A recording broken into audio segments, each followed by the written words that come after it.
Hello, everybody. How we doing? Welcome. Can somebody confirm to me that you can hear me? That would be awesome. I've made some changes to my audio. Let me know if I sound any better or any different, or that you can hear me at all. Would be awesome. My name is Rob. If you're new here, welcome. Thanks for stopping in. Hopefully you find this helpful and you can get some good information on starting your YouTube channel. You are coming in loud and clear. Awesome. Thank you very much. I hear you. I hear you perfectly. Yes, we can. Awesome. Awesome. All right. Great. Yeah. So what's new? Tuesday. It is Tuesday. I've started a poll. How are we doing on that poll? What are most people having trouble with? Can I put this on screen? Of course I can. If I put this down here, you guys can see that. I will switch to my screen. There you go. You can see kind of what I see. This is what I see in my YouTube studio when I'm live. And I just expanded the poll. So getting views, most people are having trouble with getting views. That doesn't surprise me a whole lot. Camera confidence. Wow, everybody's super confident on the camera, I guess. Only 3% have trouble with that. 24% consistency. Sure. And finding my niche, 18%. So getting views, number one. Consistency is number two. They might go hand in hand, actually. If you think about it, if you're spending too much time worrying about views, you may find it tough to make more videos and stay consistent at making videos, right? Maybe a little bit misdirected focus, I guess. We can't do a lot about lack of views other than keep trying to get better at making videos. And we do that by making videos. So, I've seen, as you probably have as well, I've seen a lot of videos out there talking about, views are down, what's going on, YouTube hates me, the algorithm is against me, like all this stuff, right? Maybe not, who knows, but just, make another video and try to make it better than your last. It's kind of the philosophy I kind of follow. And I think it's probably, you're not going to get anywhere by worrying too much about lack of views, I guess, is like, what can you control? If you really think about it, what can you control? Lack of views is not something you can directly control. It's out of your control. That's the algorithm, that's YouTube. What is in your control is just continuing to try to get better at what you do and serving your viewers by making videos for them. So anyway, who's here? Who's here in the chat? Anybody new? I'd love to know if anybody is new here in the chat. Or if this is your first live stream, that's great. I always love to expand our reach and help out different people as well, new people. There's always new people coming on board, wanting to get going with YouTube, wanting to start their own channel. Hopefully when they do, they find us here and can hang out with us. So, but a lot of familiar faces in the chat, which is always awesome to see. I've got Craig Hawks is here. We got Mike's Adventure Sparks. Ron Messimer is here. Positive Habits Daily. Hello. And we're from all over the place. 55 degrees, northern Pennsylvania, but sunny. 55, is that cold? 32 is freezing, so maybe that's around what it is here, I suppose. I'm in Nova Scotia, for those who don't know. Nova Scotia, Canada, on the East Coast, and it is, I don't know, what's the temperature? It's 8 degrees Celsius, so what's that? It's probably 50, I think, Fahrenheit is probably what it is. But the grass is green, as you can see. If I switch to my iPhone, got a little bit of green grass there. So summer's on its way, which is awesome. All right, let me see. So I feel like I'm not prepared today. I have some notes written down, some things to go over, but I forgot to say, if anybody has any questions you'd like to ask, anything you need help with, feel free to leave it in the chat. If you put QQQ in with your message, QQQ, and then ask your question, I'll be able to find it, okay? Because I often will search for comments that just have those 3 Qs in it, and then I'll be able to answer your questions. And as always, I will answer I'll answer as many questions as I can, as best as I can. I don't always have the answers. And sometimes my answers might not be 100% correct. I'll go right out there and say that.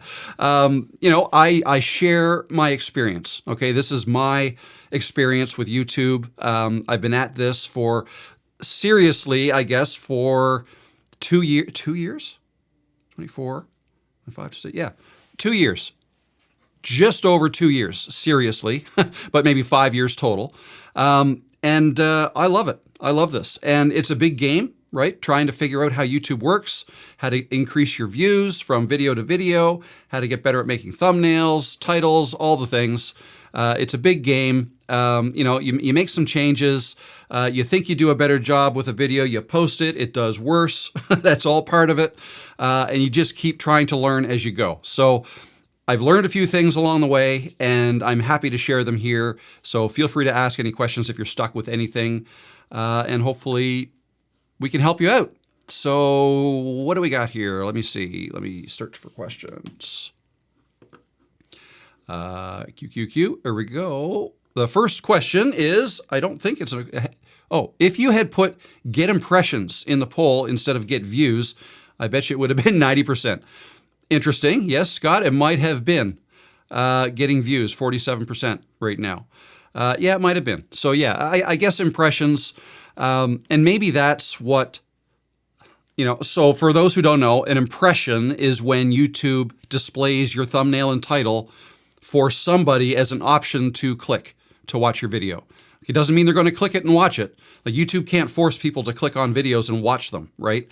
They can just present options, either down the right side column of your YouTube page or, at the end of videos, often there's some options there for you to choose from, or on the YouTube homepage, right? There's options. Those are impressions given out to everybody who's on that homepage. Now, whether they click or not, whether anybody clicks or not, or scrolls to see more and then clicks, that's up to the viewer. So as Scott is alluding to, if the impressions are down, that means YouTube is not putting you out there as often as you maybe got used to, if they're down now. But to know how many views you're getting, if people click, you'll get a view, and then the click-through rate is basically the difference, right? Like if people click 5% of the time that you get an impression, right, then your CTR is 5%. So, but yeah, so if your impressions are down and your CTR is the same, that means your views will be down. Your views will be down as well. But yeah, so I think a lot of people are concerned that impressions are down. But I've explained this before. I don't know if I'm 100% on board with that thought that impressions are down across the board. I mean, they may be, and I've made a video about why that could be the case. Like, for example, thumbnails are now bigger on the YouTube home screen, so they can't show as many, right? And unless you scroll beyond the first page, you're going to see fewer impressions of thumbnails before you click one than it used to be, right? Because thumbnails are bigger.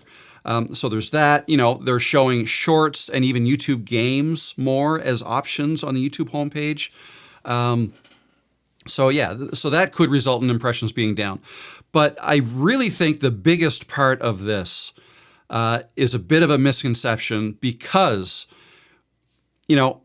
if you're out there looking for ways to increase your impressions or get more views and things like that, you're probably searching for things like that. And options that come up for you will be people who are talking about their views are down. What did they do to improve them? Or maybe they're not even offering solutions to improve them. Maybe the video is just about my views are down, poor me, right? Like, so if you see videos like that and you try to understand what's going on, why are views down, YouTube is going to present you with more options, more videos that it thinks you want to watch, probably more videos like that. So next thing you know, you're seeing all kinds of videos where people are saying their views are down, what to do to fix them, right? You watch 1, 2, 3 of those, you're always going to be presented with more and more and more of those, right? Like, I wonder if somebody, and maybe one of you out there wants to go take this on as a little experiment, maybe I should.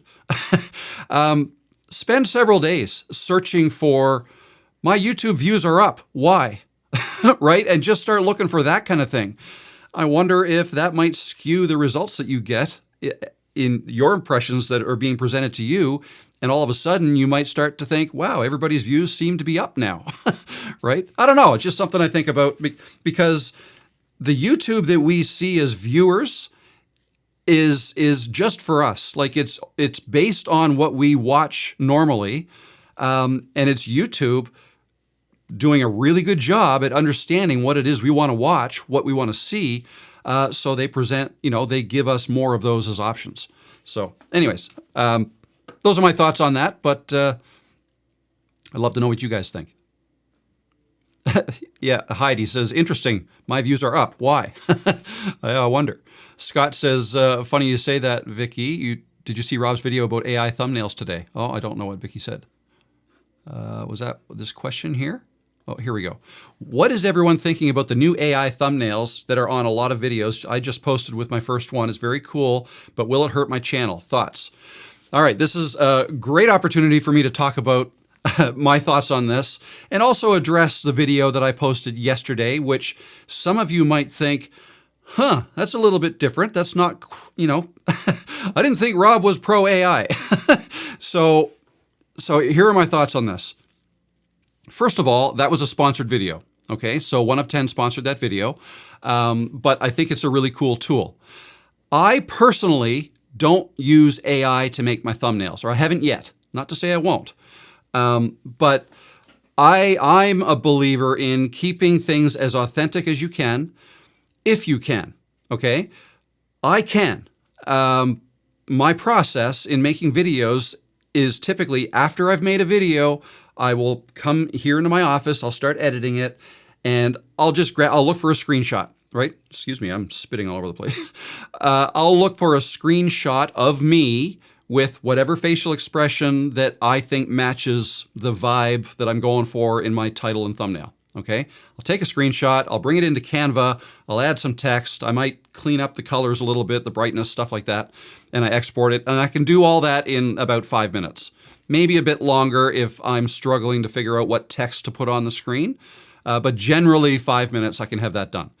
Other people may have trouble making a thumbnail like that in that short of time and maybe just want something real quick and they want to use a tool like 1 of 10 to make an AI generated thumbnail. I got no problem with that. And YouTube has no problem with that. So yeah, my thoughts is whatever you need to do to make your job easier. I think 1 of 10 and other tools like that are great for helping identify like options, research, and things like that. So I think it's a great tool for presenting you with options as to what to put in your thumbnail, right? Like text or even some, if you want to add some additional graphics, like sometimes, like it depends on how creative you are, right? You might not be able to think of, okay, what images should I include on my thumbnail? Here's my title. I want the title and the thumbnail to kind of match and tell the story, what my video is about. What should I put in there? And some of us might just have a mental block, might not be able to think of what you could put there, right? You have the ability to put stuff in your thumbnail if you use a program like Canva or Photoshop or whatever else is out there. But sometimes you have to think about it first. You have to think up the idea. So a tool like that can help you by presenting you with ideas. The thumbnails it shows you is like, great, here's a whole bunch of choices, and you can just take a look and say, I like that, I don't like that, I like that, blah, blah, blah. And you can either download one of those and just use it, or what I would probably do is I would take my inspiration from one of those, say, yes, that I never even thought to put a check mark there. I should put a green check mark there, a red X there. Yes, I can do that. But then I'd probably go to Canva and I'd search for a green check mark, red X, and then I'd put them in and I'd arrange it the way I wanted to, using a photo or a screenshot of me from my video. Okay, so That's what I would do.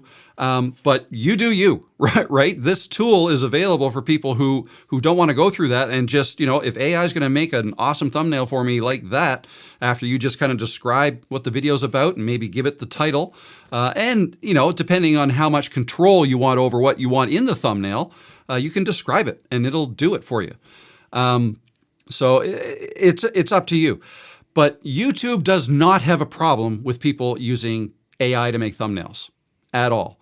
They have more of a problem with inside videos, right? Like once a video starts playing, if that video was made, how do I explain this? They have a problem with low effort content, stuff that people can just whip together really quickly and then whip together a whole bunch of videos really quickly. Not a whole lot of thought's been put into them. The script might be copied or just sourced from, AI, ChatGPT or Claude or something like that. And just something thrown together quickly that doesn't add a whole lot of value. Oftentimes people will recreate a story that they've seen in another video, but they just put their own images to it. And they may use AI to help them do this. Right? Regardless of how people make those types of fast videos that are easily made or quickly made, regardless of how they made them, with or without AI, right? YouTube doesn't want that. Okay, so AI is making the making of those types of videos easier. So more and more people who may be afraid to talk on camera might be looking at AI as a way to, I can finally do this YouTube thing because I don't have to put myself in my videos. I can make videos easily, just construct them like this.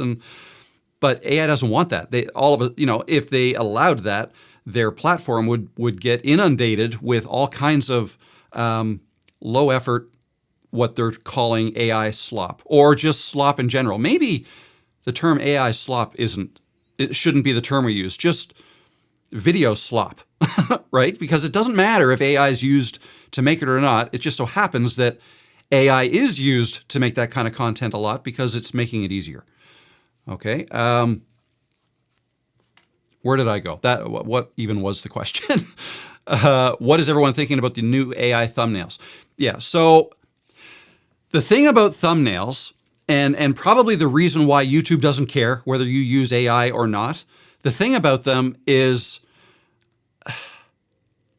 the decision is still with the viewer, whether or not to click the thumbnail to watch the video.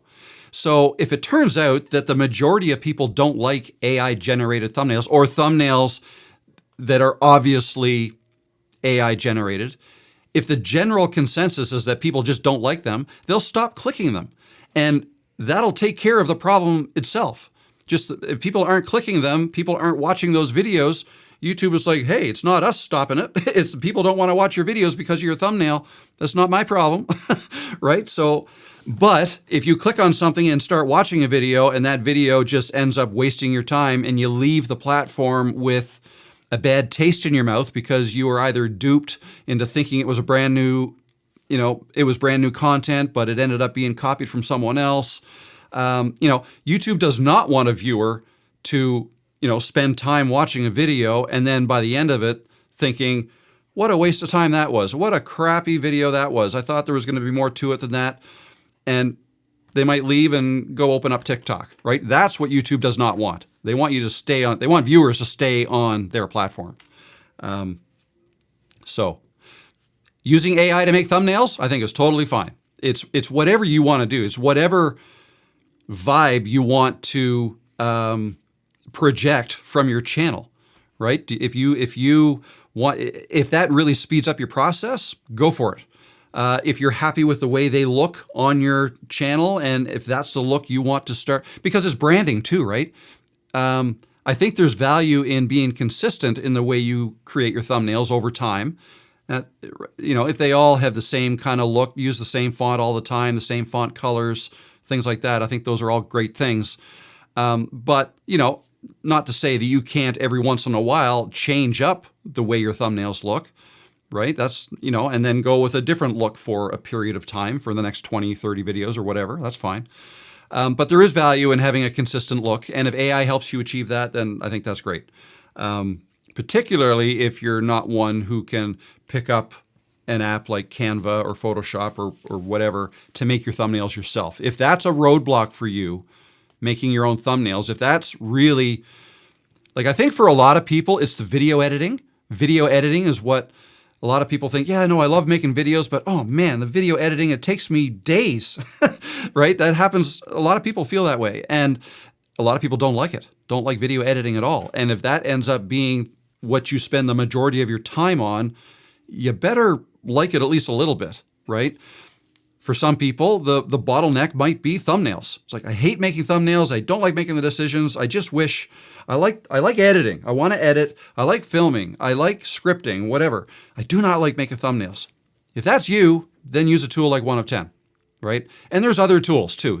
I mean, you could use ChatGPT, vidIQ. There's several ways to do that. I've just been playing with this 1 of 10 tool lately, and I just thought it was super cool. So that was my last video, and thank you for the segue. So those are my thoughts on that. Let me just quickly see what we got here in the chat. Scott says, I hate when I get excited and spit during my live stream. Yeah, it seems to happen more and more as I get older too, Scott. Maybe you can relate. Matt and Mouse says, personally, I don't use them, AI thumbnails. I can't get the feel right, and it doesn't match my existing brand.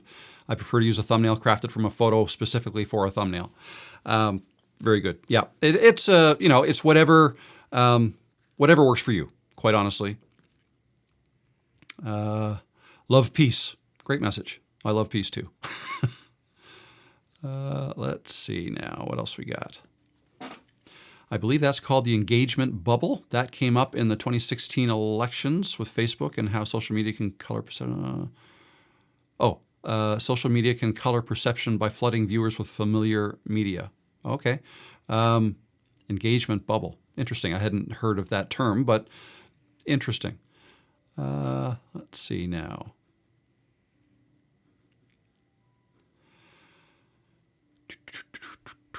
YouTube AI seems to be better at this than ChatGPT. Okay, very good. Yeah, I mean, there are so many tools you can choose from these days. So many tools. Question from Ron. Have you ever used a green screen? I have not. And I'll tell you my thoughts on a green screen. Now, this is my...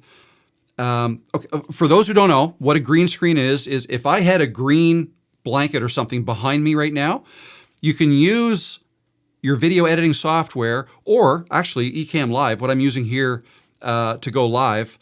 Ecamm Live has it built in, so it could do it live. But you can use video editing software to key out a certain color, okay? So green is often used. So as long as you don't wear a green shirt, you can put a green screen behind you, and then in your editing software, key out the green, which basically means remove all the green and make, like, wherever you see green, let's make that transparent. So that will allow you to then put yourself, whatever's remaining of the video you took, on top of a background image, whatever image you want. It can be a photo, it can be a video of like out here. I could, if I wanted to, what I could do, so here is what my iPhone is seeing. That's outside, my backyard. And what I could do is, that's live now, but I could take a video of this, right? Just record that and then put it behind me right here so that I'm talking and it looks like I'm outside. Okay, so that's what you can use a green screen for. Some people, and I've seen it with gamers will put a green screen behind them while they're gaming so that they can remove the green, key it out, and then put them as an overlay on top of their game that they're playing, and they stream that, okay? So that's the use case that I've seen. I don't use it, and I don't plan on using it unless I did it as a demonstration to show people how to do it. But to me, and this is it just depends on what you're trying to achieve with your videos. That's a clever way to get a different background behind you. But I personally like real backgrounds. I just think they're more authentic. As soon as I start trying to, and I would call that a fake background, right? Like if I got rid of this background that's behind me now and put in another one with the use of a green screen, there's something not quite real about the video now or about my live stream. And I just think I think it's a lot of effort for really not much gain. I think people value seeing a real background. It makes the whole thing look more authentic. The other thing is too, depending on what software you're using to key out the color green, it may do a good job, but it may not do a great job, right? In a situation like what I've got going on here, where the lens that I'm using, it does a great job at separating me from the background. So what I mean by that is it's a low aperture lens, an f1.4 lens. That means my background is blurrier than I am. I'm in focus. The background there is blurry. And when you have that, video editing software has a better time, an easier time at keying out the background. To key out the background, they have to identify the foreground, right? So actually, I might be confusing two different things. The Camtasia, the software that I use, you can key out a color, but you can also just remove the background with their AI tool. And I can do that without there being a green screen. And that is what works best if the background is blurrier. Anyways, my point is, depending on how you're keying out this green color, and then when you put a background behind you, like a fake one, in the editing, your outline, like the edge of you, might not look that natural. There might be, I don't know what you call it, little artifacts or something, little bits of green that are left behind from the screen. And, to the trained eye, it's pretty obvious that you're superimposing yourself on a different background than what is actually going on. So because of that, it takes a lot of effort to get that to look good, I think. And I just don't see the benefit for myself. Now, a case where you might want to use that is if whatever is in your background you need to blur out or get rid of for, say, privacy reasons, maybe, right? So I can understand that. Or, I don't know, maybe the kitchen is what's behind you and you got dishes all over the place and it's just a mess and you don't want to show that.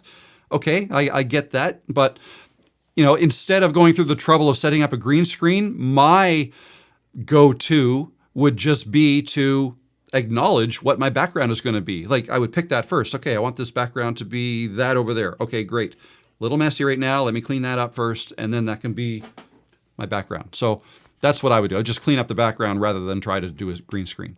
So anyways, I hope you found that helpful. Those are my thoughts on that. And no, I've never used it myself. Let's see. All right.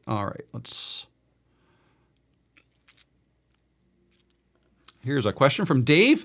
What percentage of brightness do you use in your newer LED 288 panels? Do you think I'll need that model, or would a lower power model be enough if I'm sitting 1 to 1.5 meters away? All right, so 1 second. Let me grab my phone here.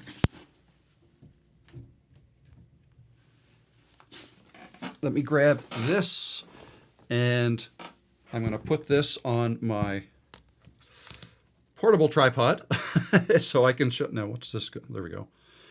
All right, so now let me put on my phone. So this is what he's talking about. Okay, these are the portable, they're not portable, but they're the panel lights. I've got 2 set up there. And if I go to the back of it, can you see that? Does it say? 1%, 5,600 Kelvin, and a whole lot of dust. So here's one that's, oh yeah, it's not on. So, but anyways, yeah, it's set to 1%, that one. And now this one, can I see what that's set up? Also 1%. So not very much. Sorry, you guys getting dizzy yet? Where do I put that?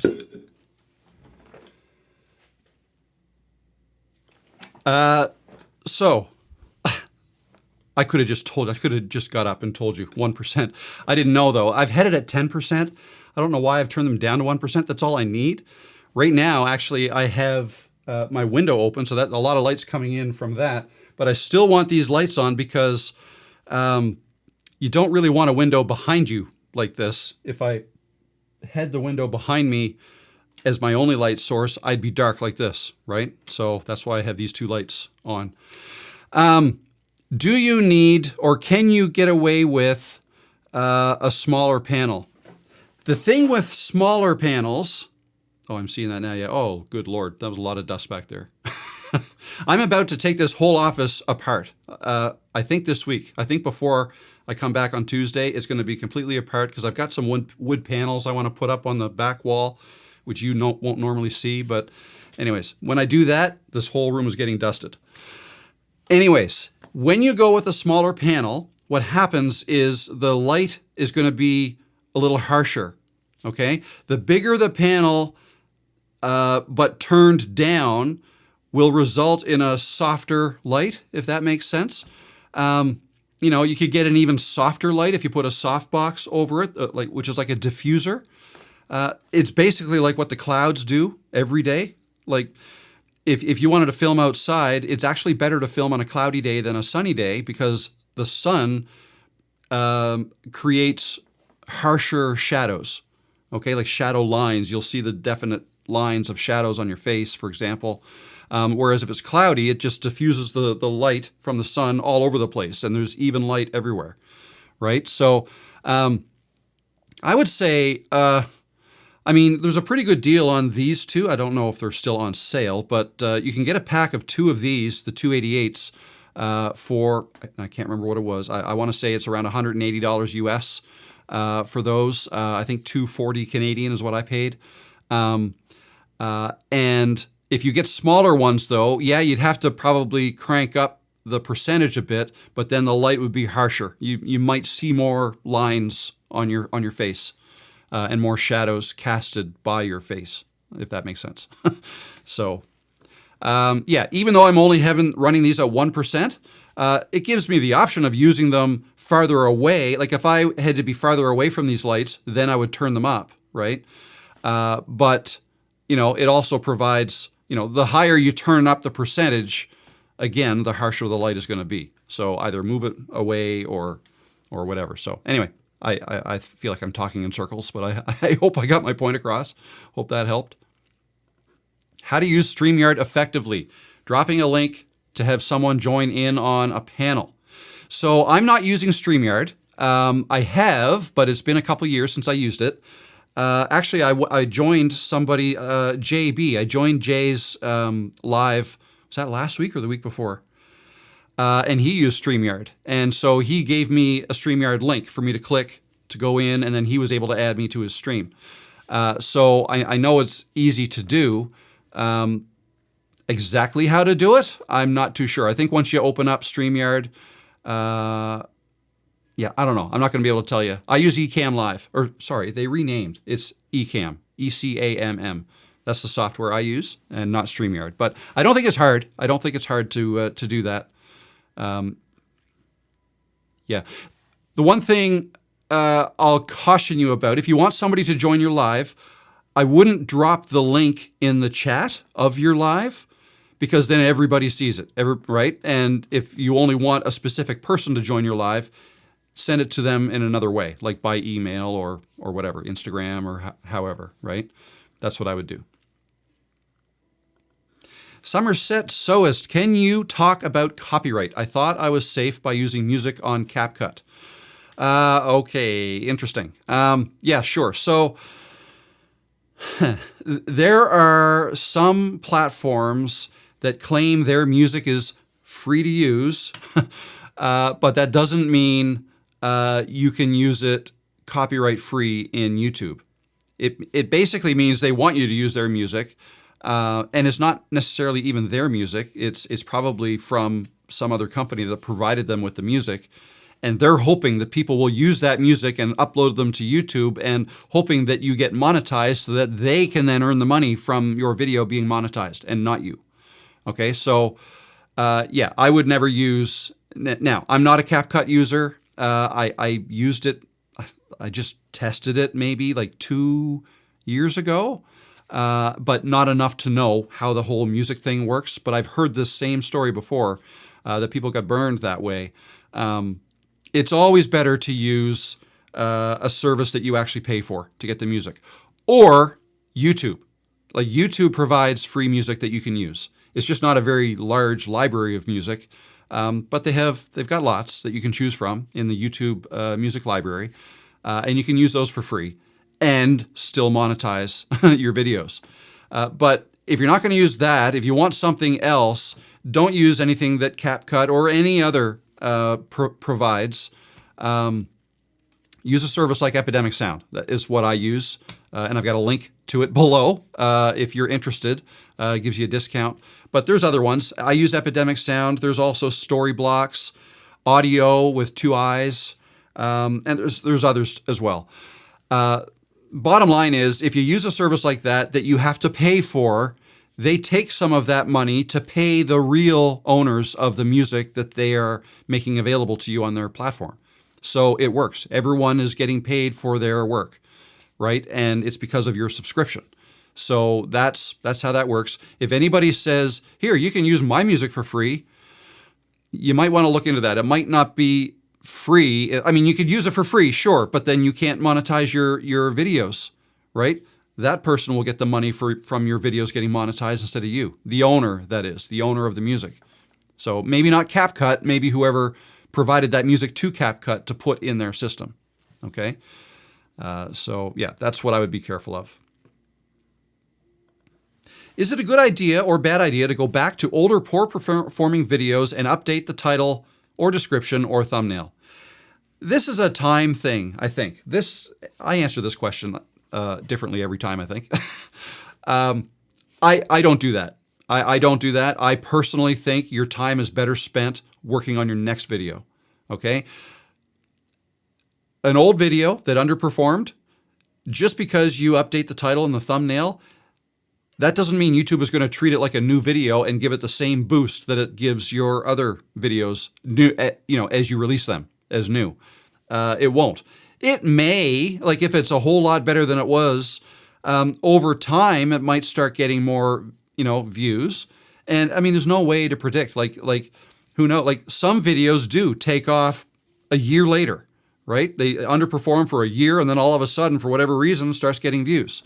It could be what people are searching for, finally caught up to what you made your video about. Like who knows, right? No two videos really track the same. So that could happen.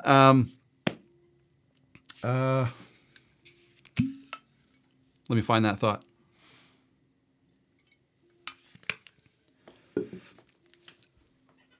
But yeah, so if you update your thumbnail and your title, or one or the other or both, it might help, but I think chances are the amount of help it's going to give you is so small, your time is much better spent working on your next video. Unless you can do it quickly and it's not a big deal, or unless there's something blaringly, wrong about the old thumbnail or title and you want to update it, then go ahead and do that. But I wouldn't spend too much time on it. Spend your time working on your next video and trying to make it better. Like try to identify why your last why your old video with the old thumbnail did not perform well, and make those changes on your new video. Okay, maybe it was a thumbnail, and if so, make your next thumbnail that much better. And then from then going forward, you've got a new style of thumbnail perhaps that you like better. But no, I've got a whole lot of really old thumbnails on my channel. All the ones that when I was teaching how to use Camtasia to edit videos. And I hate those thumbnails. To me, they just look old and dated, and it's not something I would click on today, but it's done. I'm not going to spend the time to go back and make them all better. I don't think the return would be there, right? I think, again, time's better spent making my next video. Alrighty. Who can we bribe at YouTube to prevent being demonetized? They think we are all robots. Yeah, I don't think you can. And that brings up an interesting point too. That's another example of people seeing a lot of videos about people getting demonetized. right? Everybody's getting demonetized. I don't think everybody is getting demonetized. Yes, I believe some are getting demonetized. They're getting caught in the crosshairs, so to speak, while AI is aggressively trying to stamp out these AI slop type channels and videos. And the only way they can do that is with the help of algorithms. They don't have the manpower to manually go through all of the channels that they need to take down to get ahead of this AI problem that they've got, or this slop problem that they have. They need help with their algorithms. But what happens when that, it's going to make mistakes, right? So, and it has. But again, as soon as you watch one video about a mistake it made and somebody's whose legitimate channel got taken down or got demonetized, YouTube is going to think you like watching that stuff, and they're going to show you more and more and more and more and more. Next thing you know, everybody's getting demonetized, or that's what it seems like. So got to be careful with that a little bit. And just look out for the red flags. Again, I made a video about this maybe 2 weeks ago. There are things that their algorithm is looking for. And even if your channel is legit, there's some things you can do to help. Not going to say it's going to work for sure, but I don't know. Off the top of my head, I can't really remember what I was talking about in that video.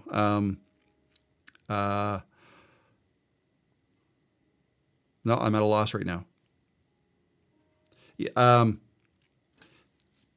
I guess the bottom line is, and I mentioned this before already, if it took you hardly any time to make your videos, or it's like a template style, if all of your thumbnails look the same, if you uploaded a whole bunch of videos in a short period of time, that might generate a red flag. Even if they were all legit, like let's say you lost your channel to hackers and now you're trying to recreate it.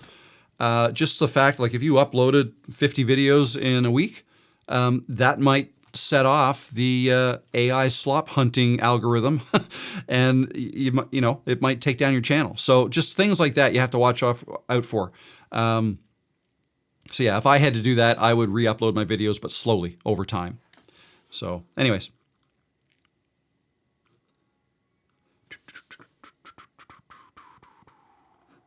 Question, Frontline Man. This may sound silly, but it's honest. Well, then it's not a silly question. I always think about how to make my videos better and the channel better. Perfect. It's a real inner desire I have. Good. But motivation is a fight. Can you relate? Can I personally relate? No. I've not had motivation issues. I love doing this. So, I get excited about the challenge of making videos and making my next video and trying to make them better than the past. Trying to get better at storytelling is one of the things I keep trying to get better at. Trying to provide you guys with what you're looking for, like listening to your feedback and making the videos that you want to see, right? I get up for that, right? Like it excites me. It motivates me. So if you always think about how to make your videos better and the channel better, it's a real inner desire, but motivation is a fight. Yeah, I'm not sure what to suggest. I mean, it sounds like, so why don't you feel motivated? Do you not like doing it? Maybe that's all I can really think of. And if that's the case, maybe ask yourself this, answer this question. Why are you doing YouTube? Maybe you're not doing it for the enjoyment of it. Maybe you're trying to create a business, and you're focused on that and maybe not having fun with it, but only focused on the business side of it. If that's the case, then try to figure out how to inject some fun into it. Then the motivation might not be that hard.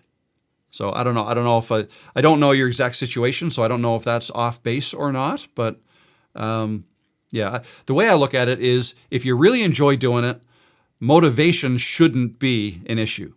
Right? If anything, you might have to put the brakes on it because you're spending all of your time at it because you love it so much. But wait a second, now I also have a family and kids, and I've got to do other things.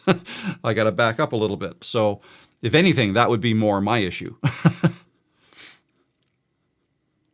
Okay, answered that one. Answered that. Is a light ring good to use? My house has the worst light and my iPhone is a 13 Pro. Okay. Light ring is fine. Yes. However, I wouldn't use it in the way it was initially designed. Like, I believe a light ring was used or designed to be the ring that you poke your camera right through, like that, right? You poke your camera through the ring. And this especially applies if you have glasses. If you're looking at your camera and the light is basically right there, you're going to see two rings in your glasses, right, in the video. That's what it's going to look like. So ring light is fine, but what I would do is I would move the light off to the side. Move it, say, 40 degrees or so off to the side, and even move it up a little bit. Doesn't actually matter what kind of light you use. That's what I would do with it. I'd move it off to the side from the camera and up a little bit. This one is a little close, like it's only maybe 15 degrees away from the camera. So that's why you can probably see the light in my glasses fairly. I'd have to do this because it's up as well. But the other one is way over here. And the reason this camera is so close to this light is because my monitor is so wide. I suppose I could move my monitor off, but it's centered to the desk. But anyways, so yeah, you could use a ring light. Move it off to the side. As far as your iPhone 13 Pro goes, that doesn't even really matter. The light is going to make a huge difference. You mentioned the lighting in your house is not very good. I would never use a light like an overhead light. Like, this is a bedroom where I've got my office and there is an overhead light up there. It's always off. I never use it. I use these lights instead because it's just not a flattering light coming down like this. You'll have big bags under your eyes, big shadow under your nose, shadows down here, and glowing, well, if you're bald like me, glowing top of your head. So yeah, it's not good to use those lights, but your phone, the phone almost doesn't matter. Lighting is so important for making a shot look good. Well-placed lights will make a poor camera look really good. Like, go back to an iPhone 8 even. That'll shoot 4K video. An iPhone 8, when your surroundings and when you are properly lit, would probably look fantastic. Your 13 would look great too. All my outdoor videos, not all, but all of my outdoor videos within the last year, I used my iPhone 16 Pro. Before that, I used the 14 Pro, and I don't tell a difference. I mean, maybe the camera's a little bit better, but you couldn't tell that by looking at my YouTube videos. The lighting has way more to do with the quality of the video than the camera. Scott says, what do you think about the gurus who say design your thumbnails first, then everything else around that? Rubs me wrong for some reason. Yeah, I don't do that either, actually. I understand why they say that, because if you know what and it's not just thumbnail and title. If you know what your title's going to be and your thumbnail, then you're probably got a better shot at being on point when you're filming your video. You know in your head, okay, what's this video about? You probably have a better grasp on how to start your video, the intro, what you say in the first 10 seconds, right? And then you can go from there. But, I tried that. I think it's good to have an idea what you're going to do. And there was a time that I would even, draw a little box and put myself in it. And yeah, I'm going to be in the middle of the thumbnail and right. But I don't now. What I do now is I know I'm going to take a screenshot from within my video that I'm about to record, and that'll be the base of my thumbnail. If I have a feel for what the title's going to be, that's a good place to start too. I will do a little bit of work on my title before I film. Just to get an idea. Okay, is this going to be a positive video? Is this going to be like a negative title that I'm going to, what is it? Basically, what kind of facial expression do I want to have in that screen grab I'm going to get? Because it would be helpful if I actually made that expression at some point in the video. Usually I forget to. So, whether my videos should have me acting surprised or sad, or I don't usually have thumbnails like that. Usually I have pretty much the same expression because I guess the look I typically go for is, it's like I almost want it to appear, what's the word? Candid. Like off the cuff, just a shot of me in the video. I want it to be obvious that it's a shot of me from the video and that it was not a constructed thumbnail. But again, that's just me, and that's the look and the vibe that I'm going for on my channel. Doesn't mean it's the right way. It doesn't mean it's the only way. But, so yeah, no, I don't, I understand the theory behind why they say do your thumbnail first, but I don't. A little bit of thought into the title, but I reserve the right to change my title when I get back to the office and start editing that video. And I will often change it. I just want to get close before I go out, and I'll often change it. And, when I actually deliver my intro, it usually takes me 5 or 6 times before I nail it to a point that I like it. So there's usually 4 or 5 false starts that I will end up deleting. So in that whole process of me figuring out how to start my video, there's usually, I usually go through several versions, and I don't know what the final version is going to end up being. So whatever it ends up being that I was happy with and that I ran with, I might look at that and say, okay, that's what I said at the beginning. Maybe that should be my title, right? So then based on that, okay, then maybe on my thumbnail I should put this or whatever. Let me just check one thing. You guys see any buffering, or is everything looking all right? Shape and size. Okay, no, it should be okay. Should be okay. So yeah, those are my thoughts, Scott. So I guess what I'm saying is I agree with you. I don't think you have to create your thumbnail first. Why is Peanut not on her throne? She is on, can I do this? Actually, that's what I was going to do. She's right there. She's on that throne. Hey, Peanut. That's the Peanut cam. I'm playing with some things. I'm going to make some changes to this live stream. I think I've talked about that already. I'm not ready for, it's going to be more like a show, and there's going to be the Peanut cam, right? Sorry, I'm bugging you. Am I bugging you? Going to be the Peanut cam. I'll put that in the intro, things like that. But yeah, anyways, I'm working on a proper intro. Oh, so I never got to my announcements. But thank you, Heidi. I wanted to say, what do I want to say first? Starting next week, now I'm going to have to remember that I'm saying this, so maybe you'll have to remind me. But starting next week, my intention is to start these lives ahead of time, okay? I'm going to keep a 5-minute countdown, but I'm going to start the 5-minute countdown at 5 to the hour, all right? So that the show will start on the hour. Now, I might be a minute late here and there sometimes, so it's going to be close, but that's my intention, to start this. If it's going to be a 5-minute countdown, I'm going to start it at 5 to the hour, okay? So that's number one. The other change, this is a small thing, and I've already started this, but you're going to notice that, or if you go into the description of my live streams, starting with last week's, I broke it down into chapters. So there's chapters in there now.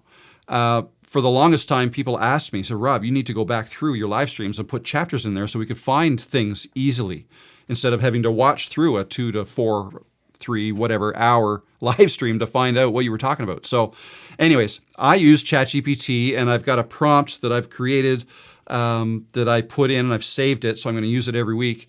That helps me with that. So it's super quick and it's awesome, and it seemed to do a good job. So if you want to check that out and see what you think of that and let me know, I'd appreciate it. But that's my intention, to do that going forward.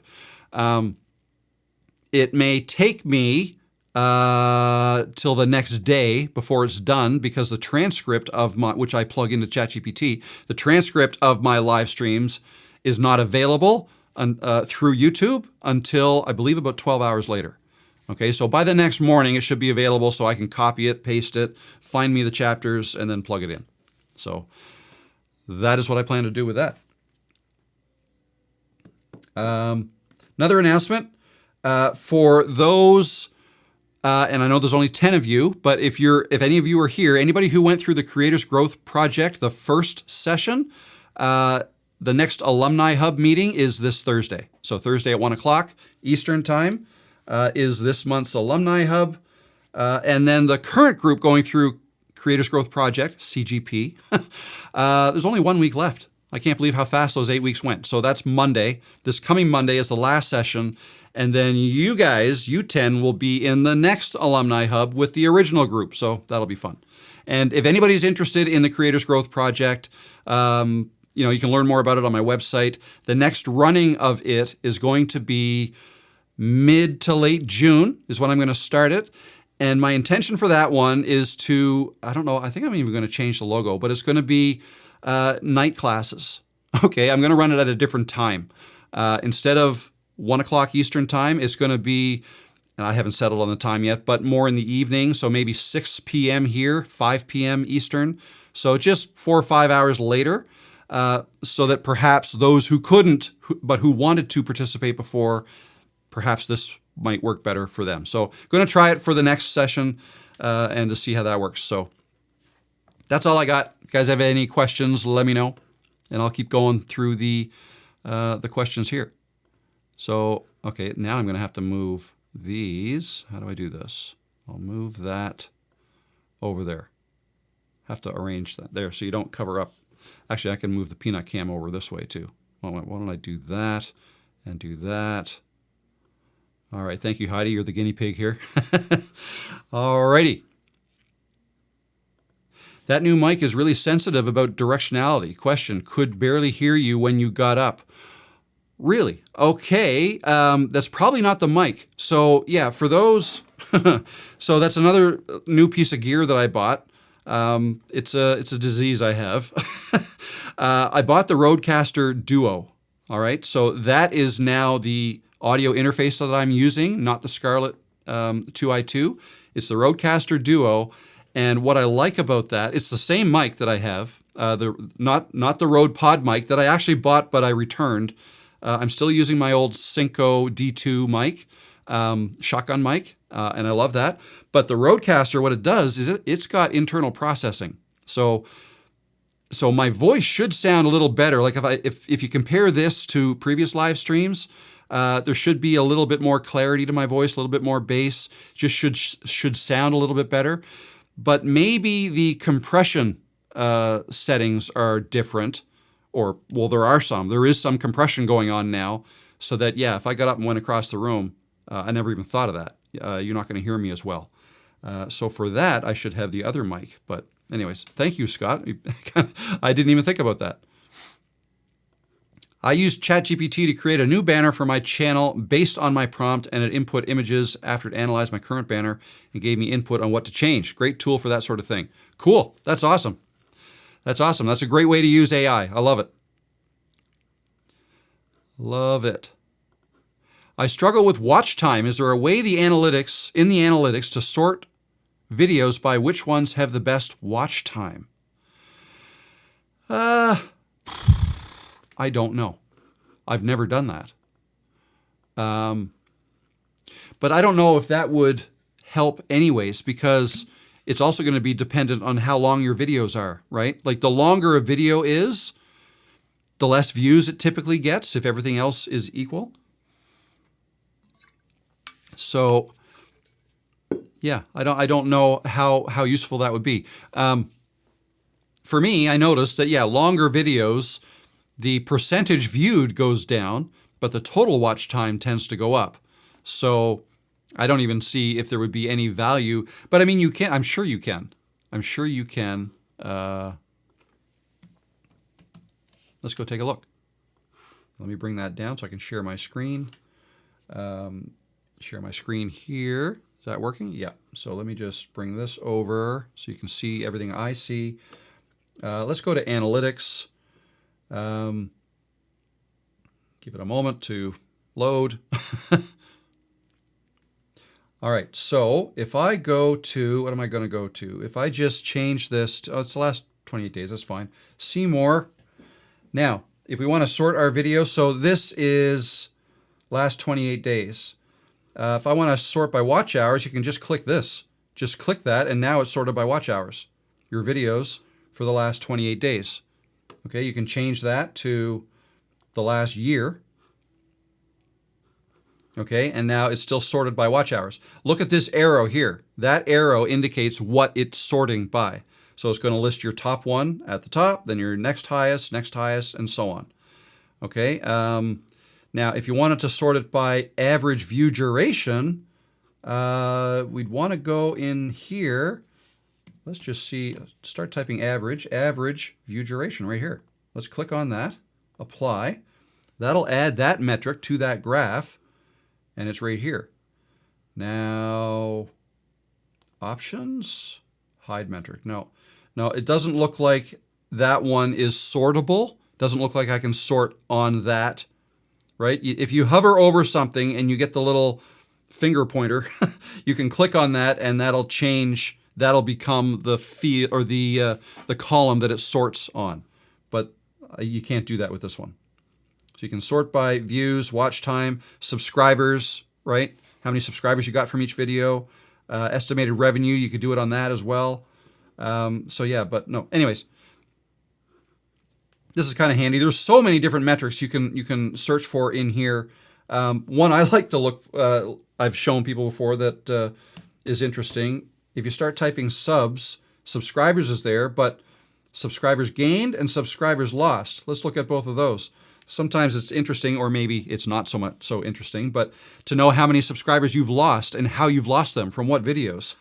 So subscribers lost, and look, oh, it's a sortable field as well. So if I click on subscribers lost, in the last, 365 days, I've lost the most subscribers from this video here, 143, and so on. So anyways, just interesting. But I hope that helped. A little bit of a demonstration of the analytics. All right. Do hashtags and tags work? Help? Worth it? Some say yep. Some say nope. Thoughts? I don't use them. I don't use hashtags. The only time I use hashtags, one instance, and that is a brand that I work with. One of their requirements is to put a hashtag Nexus Clips, that's who it is, in my description somewhere. Excuse me. And the only reason they want that is so that they can easily do a search and find all the videos that have that hashtag in their description, right? So they can check to make sure, right? That would be the only thing. So if I wanted to sort my videos on something, or if I wanted you to be able to look up only certain videos, I could I could develop my own custom hashtag that I want you to search for. And if you click on that, it would only show those videos with that hashtag, right? So it's a search thing, and it's not. So that's the only reason. It doesn't help in the sense of if you just want people to search for something and you think it's something people might search for, having it as a hashtag is not going to be any more helpful than just having it in your title, for instance, right? Or having it as something you say in your video several times in the transcript. Right, which YouTube is transcribing your video, so they don't need the help of hashtags to know what keywords are in your video. They know. So there you go. And also tags. For the longest time, I was telling people, yeah, put tags in because the field's still there, but I don't think you really need them. Lately, I've not been using them at all. I'm not even putting tags in anymore. I keep putting in a description, but my description is more about the programs I offer, the courses and the products I use and things like that, and less about, and now chapters for these live streams, and less about, a description of what's in the video, because YouTube doesn't need that. They get that themselves. Hi, Rob, you're the best. Thank you very much. I'll just stop right there. Oh, thank you. My biggest challenge is that I cannot finish the YouTube Studio channel setup process. This is a much advised need for secrecy. Keep me from proceeding. Help? I'm not sure what you mean. Cannot finish the YouTube Studio channel setup. Much advised need for secrecy. Secrecy. So I'm gonna have to guess at what you mean here. Do you not want people to find you on YouTube? People that you know, right? If that's the issue, then don't tell people about it. If you want to grow a YouTube channel, then you have to make your videos public, and if they're made public, anybody can find them. Now, the chances of people finding your videos are remote unless they have the exact same interests as you, unless they're very interested in the topic that you cover in your videos.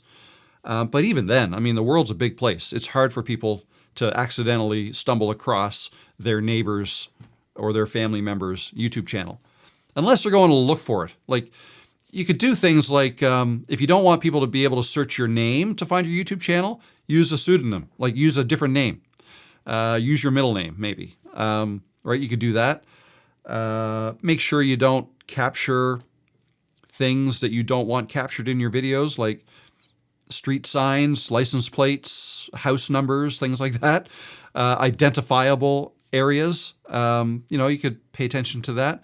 But, so I usually tell people not to worry about it too much, but maybe to have a story ready in case somebody says, hey, I noticed you're making YouTube videos. What's up with that? To which my advice usually, if you're wanting to keep it, a secret for whatever reason, just say something like, oh yeah, no, it's just a hobby of mine. I'm having fun with it. Yeah, it's fun. What's new with you? Right? Change the subject if you don't want to talk about it. So I don't know if that's what you meant by that, but that's my best guess. We've seen more performance on older videos by sharing them as a post on Throwback Thursday. That's a cool idea. Actually, that's a cool idea. Throwback Thursday. I like it. It then reshares and interested viewers have been recapping our older ones. That is a cool marketing idea. I like that. That's cool. And I'm glad to see it works. That's not something I've tried. Monkey Wrench. What should a person do ahead of time before a coaching call with you? Depends what they want in a coaching call. So, the coaching calls I have with people none of them are the same. Like, they're all different. Some people have an established channel with thousands of subscribers and they just want to know where to go next. And they want an honest opinion of what I think about what they've been doing, where I think they could go, things like that. Other people don't even have a channel set up and they just want to bounce ideas off me. What do you think of this? What do you think of that? How do I film with my camera? And we could spend an hour talking about that if that's what they need help with.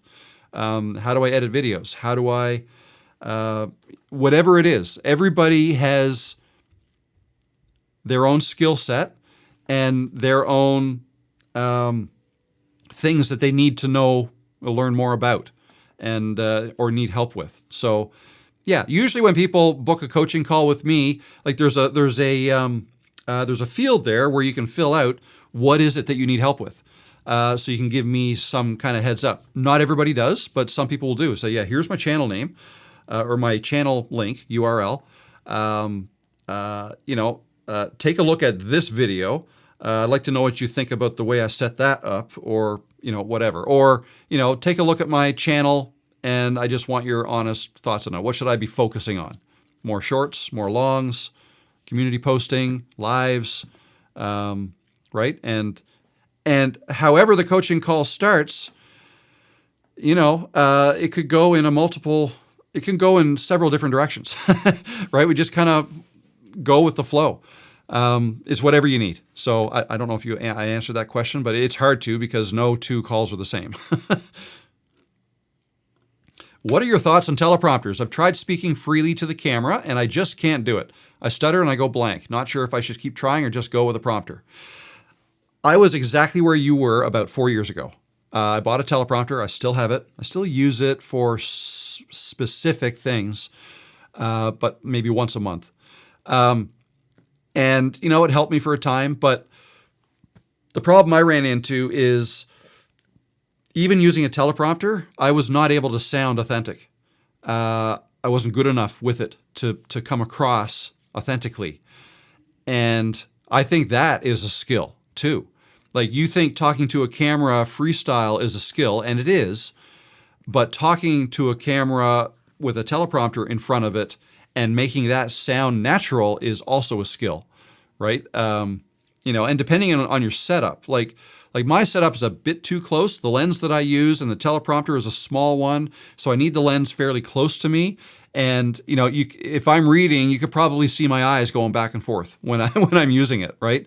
Whereas if I had instead of the 16 millimeter lens, if I had a 30 millimeter lens and the camera, 10 feet further back, I would look like the same distance away as I am right now, but the camera is 10 feet further away.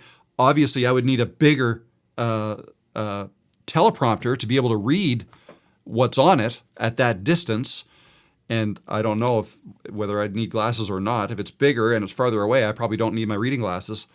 But then you probably wouldn't be able to see my eyes move. But there's only about a foot behind this camera until you run into the wall. So I wouldn't be able to do that here. Anyways, my point is, it's a skill. And if you're reading, it's hard to read. Even if you've written the script yourself, it's hard to read something and make it sound like you naturally. So, and I spent 2 years making videos, using a teleprompter for the intros and the endings, and I was constructing my videos, and that worked fine. But it wasn't until I ditched the teleprompter and made a 24-minute video just talking to the camera. I couldn't do it. So it was a hard thing to do, and a lot of false starts, like maybe an hour's worth of false starts that evening that I did it, and then finally, 24-minute, well, it ended up being maybe 30 minutes, but cut down to 24 because I cut a couple things out here and there. And when I saw that, like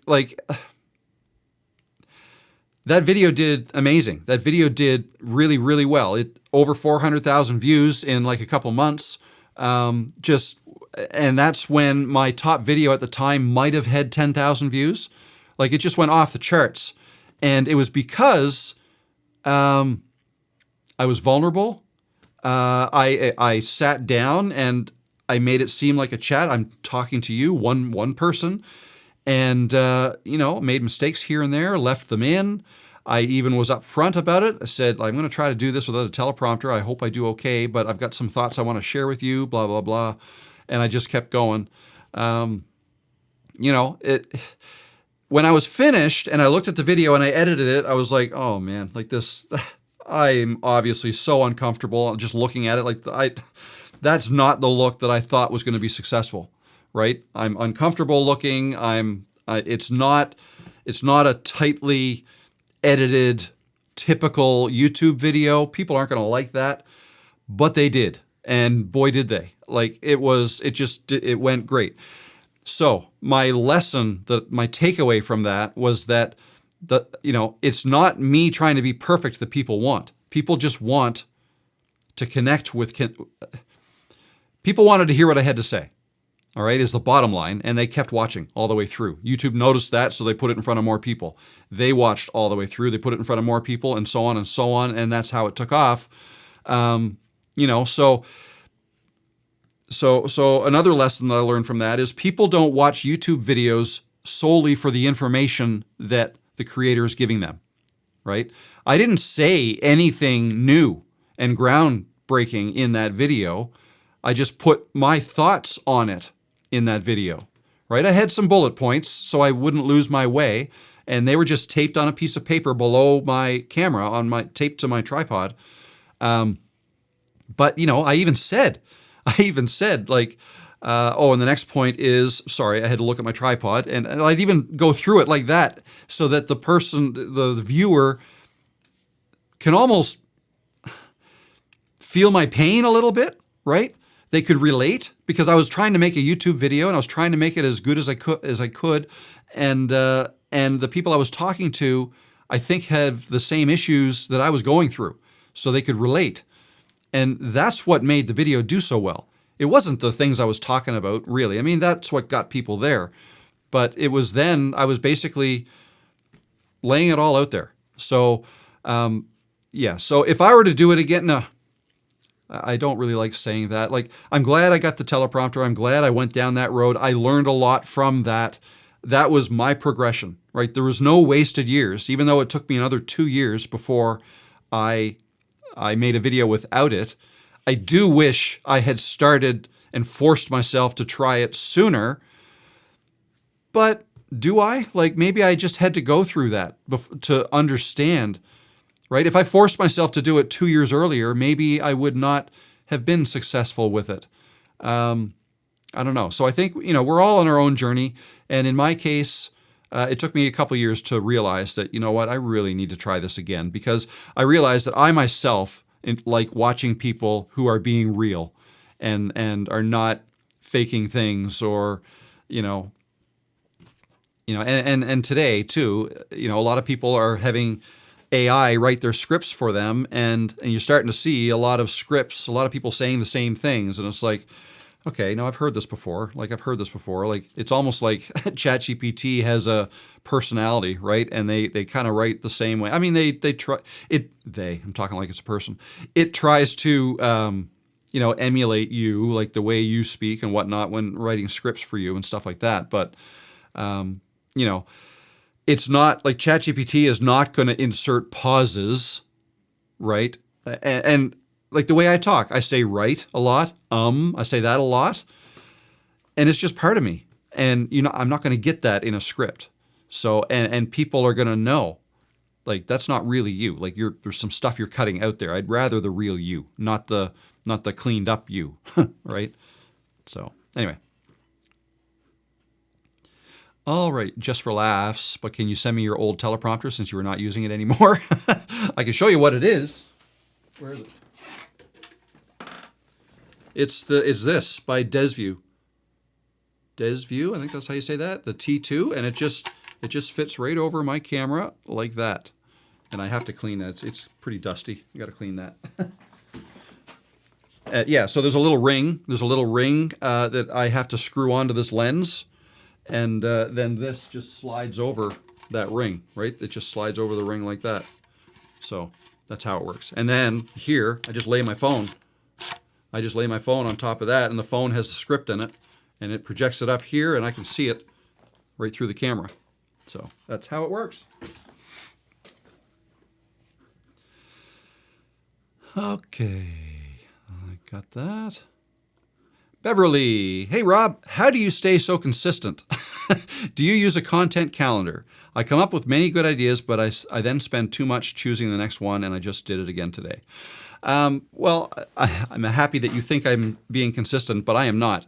I don't know if anybody noticed, but the video I put out yesterday was like 11 days since the one previous. Like I didn't post a video at all last week, and I think that's the first week in like two plus years that I went a week without posting a single video. Even when I was in Costa Rica, I posted videos, 1 or 2 a week. So yeah, right now I'm not feeling that consistent, but I'm glad you think I am. And I do plan on putting another video out, I believe Thursday is what I'm aiming for. But do I use a content calendar? I've made content calendars a couple times, but like you, I tend to go off track, right?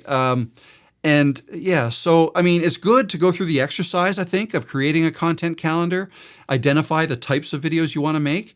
But I still say the best thing to do if you want to grow your channel with the help of your audience, so that your audience feels like you're growing it with them and you're growing it together, then you need to listen to your audience. So, and that's what I do. Like I'm answering comments every day, and usually when I'm answering comments, I'm getting ideas for videos.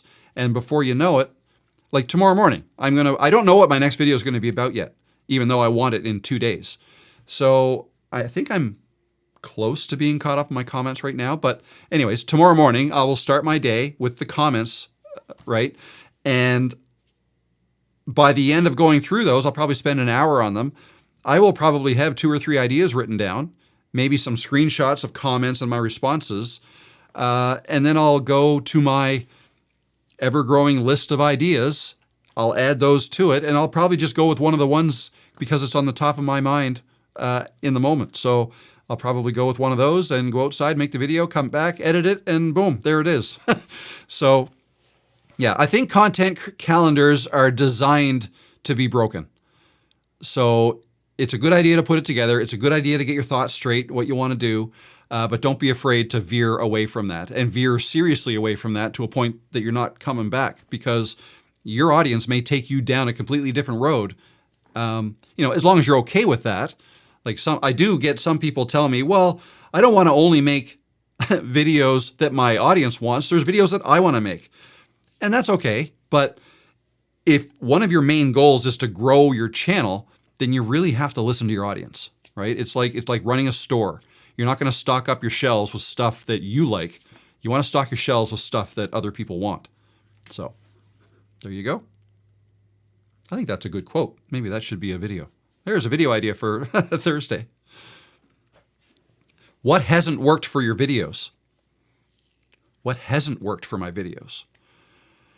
I don't know what specifically. I can tell you that typically the videos that I make here in my office at my desk don't tend to do as well as the ones that I make outside. But that doesn't mean I'm going to stop making ones in here, because I think variety is good too. What hasn't worked for my videos? Yeah, I don't know. That's my answer. That's final answer, sticking to it. What's your definition of storytelling on YouTube? I know it would be different for each niche. So yeah, my definition of like when I think of storytelling, I think of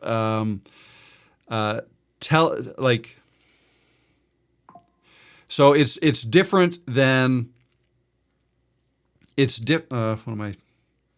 sorry, a comment just popped up in my news feed. It kind of took my brain away. That's the problem. I should turn that off.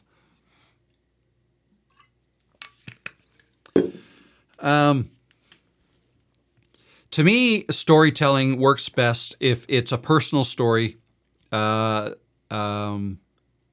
you can share, that you can somehow relate to the topic you want to make a video about. That's ideal. You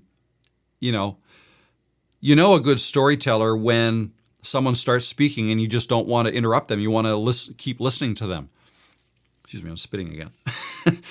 Right. So, and I think that's a skill that I've never thought I was all that good at, but I'm trying in some of my videos to. So for example, if I want to make a video on how to grow on YouTube, I don't think people want me to just list off the 10 things I think you should do. These are the 10 things you need to do to grow on YouTube, and just present that. I don't think people want that. And I think there are a lot of videos out there like that. I think if that's what I want my video to be about, I'm going to think back to something about my own journey, my own situation, and like tell a piece of that story and make it relatable. So, anytime you can say, like, here are the things I think you need to do to grow a YouTube channel, and the reason I'm saying this is because this is what I've done. So back in 2001 or 2021, I started. So here's what happened was I did this and I did that. And then the next thing I knew, I'm walking down the street, I'm trying to make a video. Some people passed me and then they turned, and you wouldn't believe what they said to me.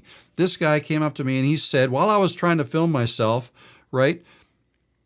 And I don't even know where I'm going with that. I was just spitballing there, but be honest with me. Were you leaning in a little bit to try to find out, like, well, what happened? What happened? Like, what was the next part of that story?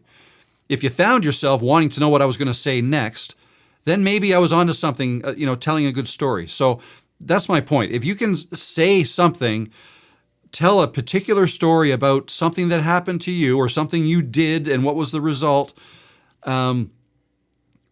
people will lean in.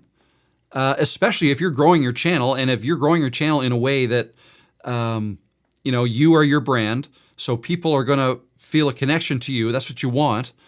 Then if that's the case, if that's how you're growing your channel, then give them more of you. I sometimes wonder where to draw the line. Like I used to be in sales. Okay, here's a story. I used to be in sales and HVAC sales, like mechanical engineering, stuff like that. And so I took classes on how to be a good salesman. And one of the lessons that has never left me is people want to talk about themselves. People don't care so much about you as a salesman, like, right? So if I'm meeting with potential clients and I want to tell them about, like, they like to talk about themselves. So if I'm meeting somebody for the first time, the best way to do it is basically say, oh, hi, how you doing? My name is Rob. And then, okay, oh, nice to meet you. Oh, that's where are you from again? Oh, okay. Oh yeah, no, that's cool. And then, but keep asking them questions that prompt them to talk about themselves. That's interesting. You're from Memphis? Oh, wow. I feel like it's really hot in Memphis. Is it hot there this time of year? Yes, it's really hot.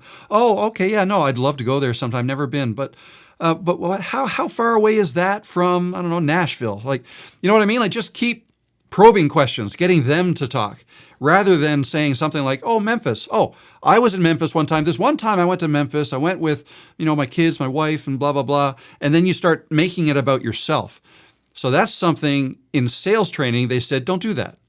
Don't do that. You want to get them to talk about themselves, because almost subconsciously, people tend to prefer talking about themselves than listening to somebody talk about themselves. Does that make sense? So the conundrum I've found myself in, now that I'm doing YouTube, I'm not really, I guess we're always in sales, but now that I'm growing a channel, I sometimes want to tell a story because I know storytelling helps with the connection with people. But there's this little voice in my head always that says, Rob, stop talking about yourself. You want to ask probing questions. You want people to talk about themselves. But that's really hard to do when you're making a video. So, there's a little bit of, what's the right way to do that here? And, maybe the difference is the fact that, actually, this might be a good topic for the, what are we at time? 3:32. It's 3:32. I'm going to go back in this video and remind myself what I was talking about here.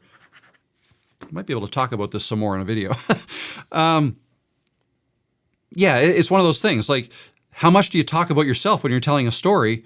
Because, you're not supposed to talk about yourself. But I think maybe it's different when you're making videos because it is a one-way thing. Yes, we want it to make it two-way. Like, I should be in my story. Like, this happened to me. Has it ever happened to you?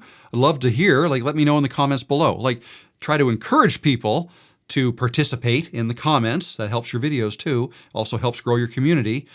But I think we get a little bit of a pass when we're making videos. I think we are allowed to talk about ourselves because, if people are subscribing to you and you're building your channel in such a way that you're fostering connections, you want people to feel a connection to you, then I think it is okay to talk about yourself. And I think it helps if you can tell a story that other people might be able to relate to. Like, don't just talk about yourself in the sense that, oh yeah, I've got this car, I've got this many TVs, I've got this, I've got that. Like, not like that. I mean, tell a story about things that maybe have happened to you or things that you've done and therefore lessons you've learned from it. And you can frame a video around that kind of thing. I don't know. I would be curious to hear what you guys think of that. But no, that storytelling. It'll be interesting to see what kind of video I end up making about this. I've got thoughts right now, but they're about to be blown out of my head while I continue to read on what else is here.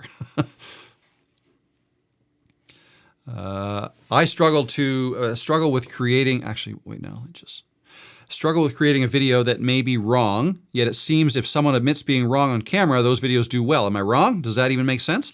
That does make sense. I think it does make sense. It's part of the reason why I will never call myself a YouTube guru or guru of anything.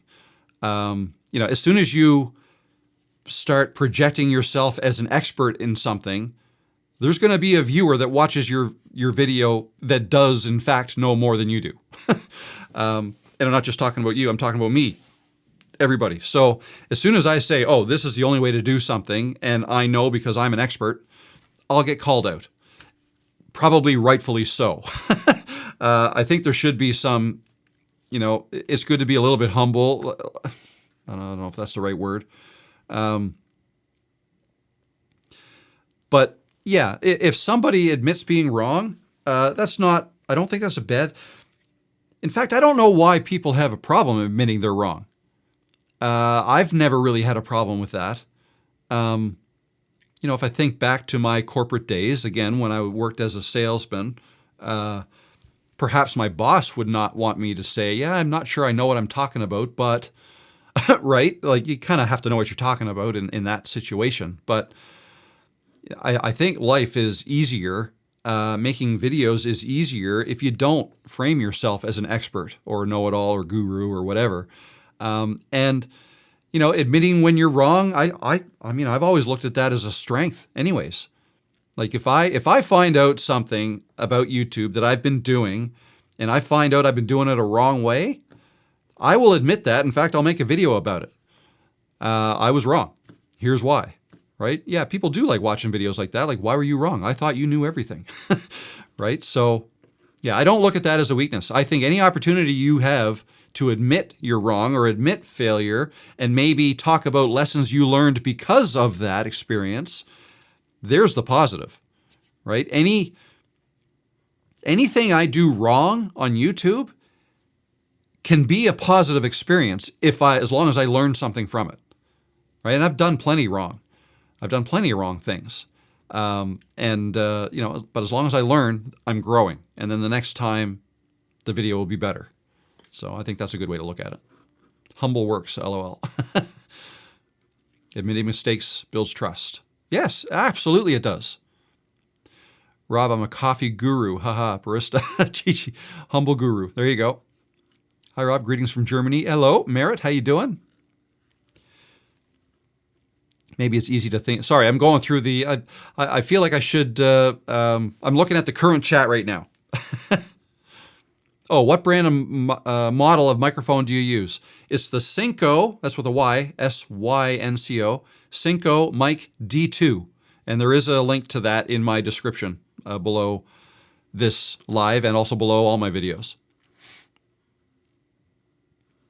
My most viewed video is a video about my story of how and why I ended up buying and focusing on the line of garden tractors that I make videos about. It was about me, but was relatable. Perfect.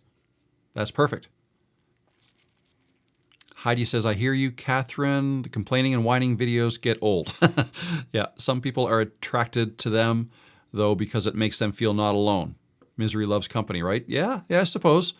And yeah, I hope. Yeah, I would hope that I don't make kind of whiny videos. Well, I wouldn't whine anyways. If I do something wrong, I'll be happy to admit it, and then because I'm learning, and now maybe hopefully I'm helping other people learn from my mistakes.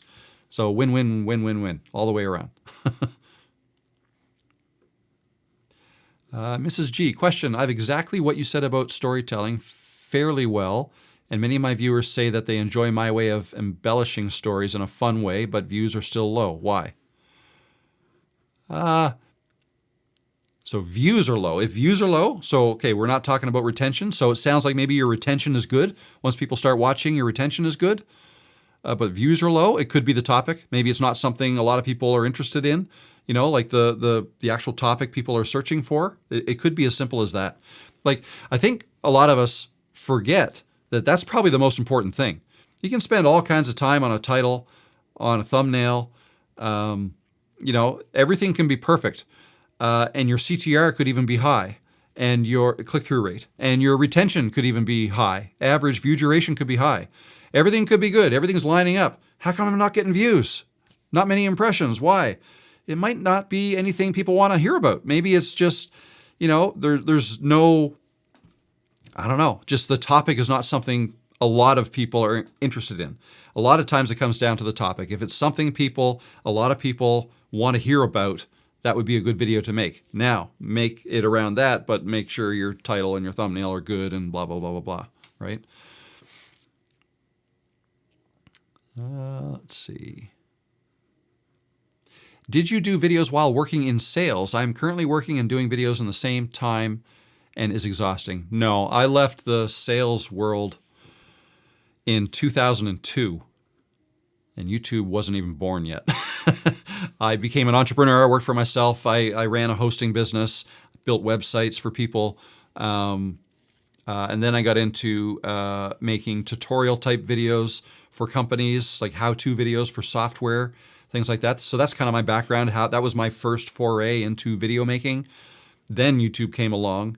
But then it was still many years. I then became a freelancer, and I edited videos for other people before I got into making videos for myself. So there was no overlap. There was almost 20 years between me leaving the sales world and getting into the YouTube world. Heidi says it's easy to think that is bad, maybe because we've been conditioned to think that way. Yeah, I think that's, yeah, I think the rules are changing too. If you go back to YouTube 5 years ago, 5 to 10 years ago, I think a valued skill was to be able to deliver a speech, a video, without saying and ah and like polishing it, right? Because I think back then we were more trying to create videos that maybe rivaled TV, right? And we were trying to be like, because at the time, like who puts themselves in a video, right? Actors, actresses on TV and movies, stuff like that. Like, but they don't say and ah, I must not have to say that, right? So I think YouTube has gone through a period where, that was the thing to do. Try to be as perfect as you could. And then, editing software and all these fancy things, fancy transitions and text and making all that look good and all that stuff. Make it look polished. Intros. A lot of videos back then had elaborate intros with music and graphics and things, stingers and stuff like that. But, okay, great. You all know how to make fancy TV show style videos and intros. Congratulations, that's awesome. But that's not who you're competing with now. Today, we've got 70-year-old grandma who now has a YouTube channel, and she's just going to sit on her porch and tell stories that her grandkids are going to be interested in watching in 20 years, right? And channels like that are taking off because she's just being herself. She's being real. You might even see her reach up or take her hand down after pressing record, right? Not even going to cut that out. And just talking, being authentic and real. And that is now what people are looking for. They're not looking to YouTube. They're not going to YouTube to look for a show that is perfectly produced. A lot of people are going to YouTube now to hang out with people, right? There's a lot of lonely people out there. And, people don't go outside as much as they used to. People are inside behind their screens a lot, as am I. I try to get out as much as I can. But, so if we're hanging out, we're watching videos all the time, we don't necessarily want to watch highly produced stuff anymore. We want to connect with creators that we get to know and like and want to watch more of, and we want to just see them being them. And then maybe chat with them in live streams, right? That's cool. That's almost becoming a new way to connect with other people. So that might be part of it too. So, and if you're being real and you want, ums and ahs and tripping over your words and not knowing what to say, that's all life. That's just the way we talk normally. That's the way I talk normally.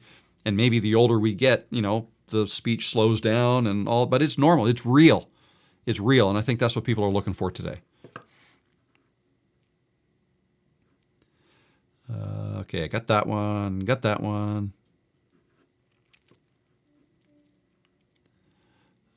Let's see.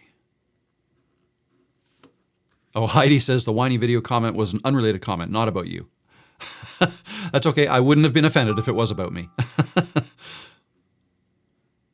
You're not a whiner, you're a winner. Thank you, Lily. Like that. Nice little play on words. Heidi says sometimes someone's POV is so opposite that it feels whiny when it's just them giving their point of view. Yeah, that's true. I mean, everybody has different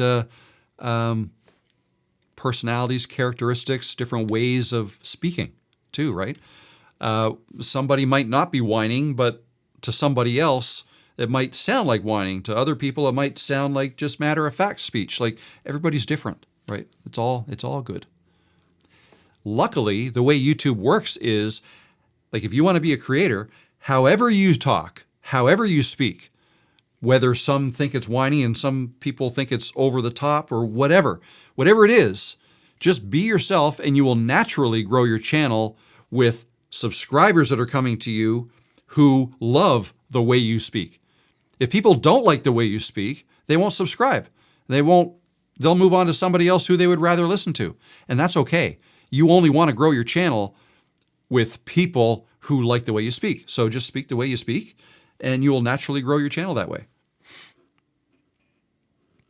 And I'm not even speaking to you either, Heidi. That's general for everybody.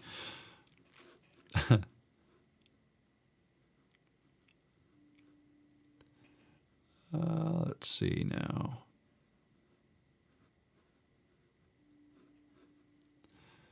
Love Rob's positive attitude. Wish I had the same sometimes. He gives the Canadians are nice stereotype a boost, doesn't he? Yeah, maybe not every Canadian's nice, but I try to be. It is nice that we have that rep, I suppose.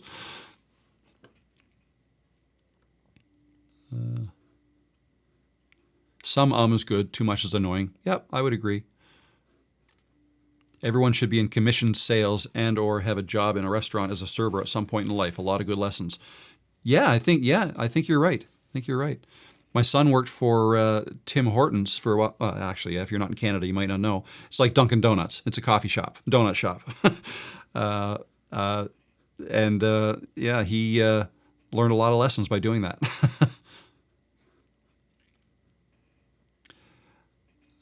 Tina coming in late, better late than never, right? Absolutely. Welcome, Tina. Good to see you here.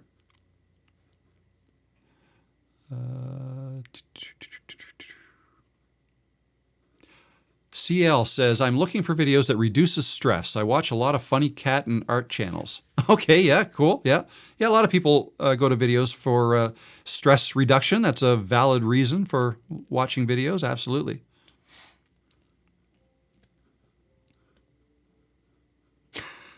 Dirt Princess says, I could not sell fire to a freezing man. I give valuable stuff away rather than be forced to try. Good to know your strengths, I guess. So true about storytelling. I love hearing people tell their stories, Pamela says. Yeah, I do too. Tina says, I want to get better at storytelling and figuring out how to incorporate that more into my fashion, beauty, and lifestyle over 50 videos without oversharing. Yeah, that's the thing. I mean, you got to draw your line wherever you need to draw your line, right? And share only what you are comfortable sharing. But at the same time, just keep in mind that your viewers probably want to know more about you than you are willing to share. So just, understand that. And, but yeah, don't ever feel like you have to share certain things. You can draw your own line. But recognizing that people would love it if you shared something is great. If we focus on the person, the ums become part of the story. Be yourself. Yeah, good observation, Lisa. I like that. Hey, Barb, how you doing? Good to see you here. 2008 or so, I went through Toastmasters certification. Oh, cool. That would frighten me. That's not something I ever was interested in. Anyways, but you said, it's not about me. It's about you. And it was taught that we be more formal when giving presentations. No ums and ahs prepared, etc. There's a time and a place, but times have changed. Yeah, I think times have changed. And on that note, so that's something that has always frightened me. The thought of getting up in front of a bunch of people, I've always avoided it. But making videos the way I do now, I feel like I've gotten more comfortable, at least talking to a camera, right? Not in front of a bunch of people yet, but maybe has given me some confidence. I think what you're saying, though, is true. We're taught to be more formal. There is a proper way to speak, yes. I just don't think it's as, I guess it depends on your audience, right? Like my audience is people who want to start a YouTube channel or want to grow a YouTube channel, okay? So if I talk about, the struggles I have with ums and ahs and whatnot, a lot of you may relate to that. And so that's a good thing for me to even demonstrate that I do it, right? If you see that I'm doing it and having success anyways, then you'll understand, oh, it's okay, right? Toastmasters might be different. Like maybe, you're probably going to be graded, or I don't know exactly how that works. But anyway, no, where I was going with that is, and I wanted to mention, there is a conference in September called VidSummit that I plan on going to. It's September, I want to say it's 29th till October 1st, I think. And I've already got my ticket, so I'm going. It's in Dallas, or just outside of Dallas. So I'm going to go to that. There's a lot of speakers. It's something put on by video creators for creators, like by creators for creators. And I've actually applied to be a speaker there. I haven't heard back if I'm accepted yet or not. In fact, it's been months, so perhaps they're not going to accept me. But my point is, that's going to scare me to death to do that. But I'm going to put myself out there if I get accepted. But my intent is to not be perfect, right? I'm gonna talk about being authentic and how that now works today on YouTube. Probably a lot of the same stuff that you've heard me say before. That would be what I think would be a good topic. Older people starting on YouTube. It's okay if you don't speak perfectly, if you trip over your words. Be authentic, be yourself, stuff like that. So, anyways, that's just want to let you know. Maybe I shouldn't have even let you know until I get accepted, but because I might not. But that'll be me putting myself out there, and it'll be kind of cool. It'll be scary, but if it works and no one dies, there's proof that anybody can do it. If I can do it, anybody could do it.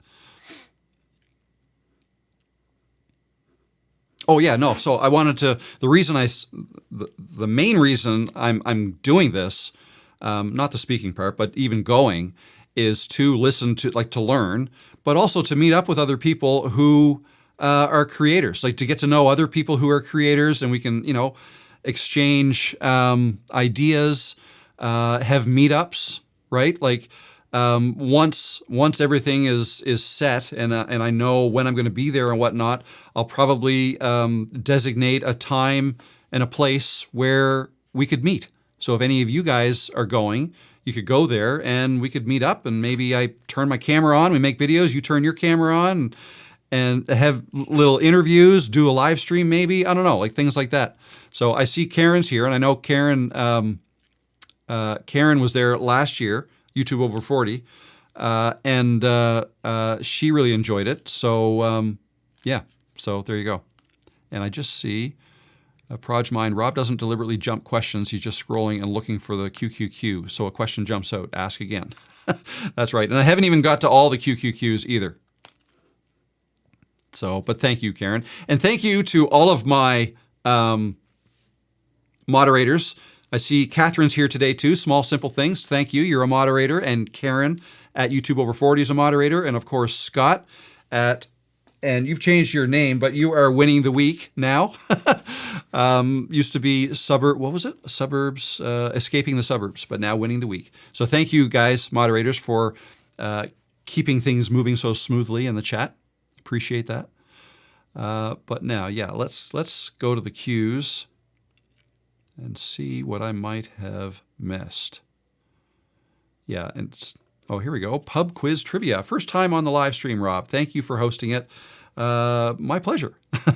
Do you find that shorter videos generally get less views, even when CTR and average view % are better than normal? I probably find the opposite. I would think the shorter the video, if all else is equal, shorter videos tend to get more views, is what I've noticed on my channel. And as a viewer, like let's say I'm looking for how-to, like if I want to learn how to do something in Camtasia or YouTube Studio and I need to search for something, I will either open up ChatGPT, search there, or if I go to YouTube and I'll search for it, if I'm presented with, say, 2 or 3 videos, I'll usually lean towards the shorter one. If I want to learn, if it's something I think could be taught to me fairly quickly, I don't want to listen through an intro and oh, this is why you need to know how to do this. Like, no, I know how to do it. Just I want to watch a video that gets to the point. Tell me how to do it. So I would lean towards the shorter videos in that kind of situation. But so it depends on the video. It depends on the channel. If you're making content where it's you just kind of talking and people are hanging out with you while you talk, and if a good percentage of your viewers, listen to you while going on a 1 hour long walk, and they're looking maybe for your longest video because I want Rob to hang out with me for my hour long walk. Does he have an hour long video? I hope so. I think I might have one, but right. So it depends on the situation and the viewers as to what they're looking for. But what I've noticed is shorter tends to do better than long for me.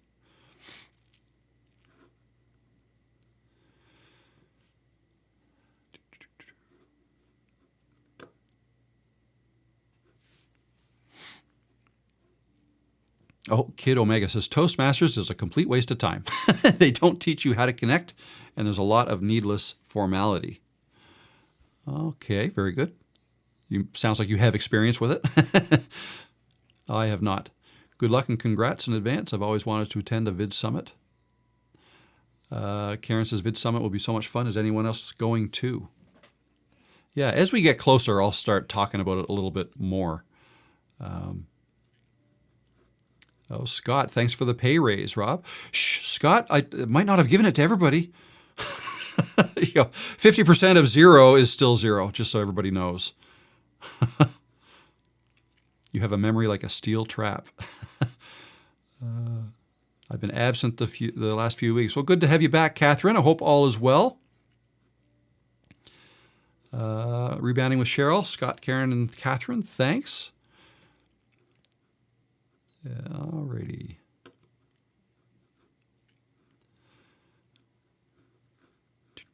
No, Karen, it's the easiest live stream ever. Yeah, how often do you guys have to delete messages? Inappropriate, or if people copy paste the same question over and over and over and over again? How often do you have to deal with that? My daughter said she will often watch a 10-minute video, and if she enjoys that, will then watch another by the same channel, and then another, but less likely to do that if she just watched a 40-minute video. Yeah, true. Well, 40 minutes is quite a commitment. If you watch one 40-minute video, perhaps you got something else you got to do instead of watching another video after that. Oh, Heidi just put vidIQ on my calendar. Awesome. Awesome. Hope to see you there.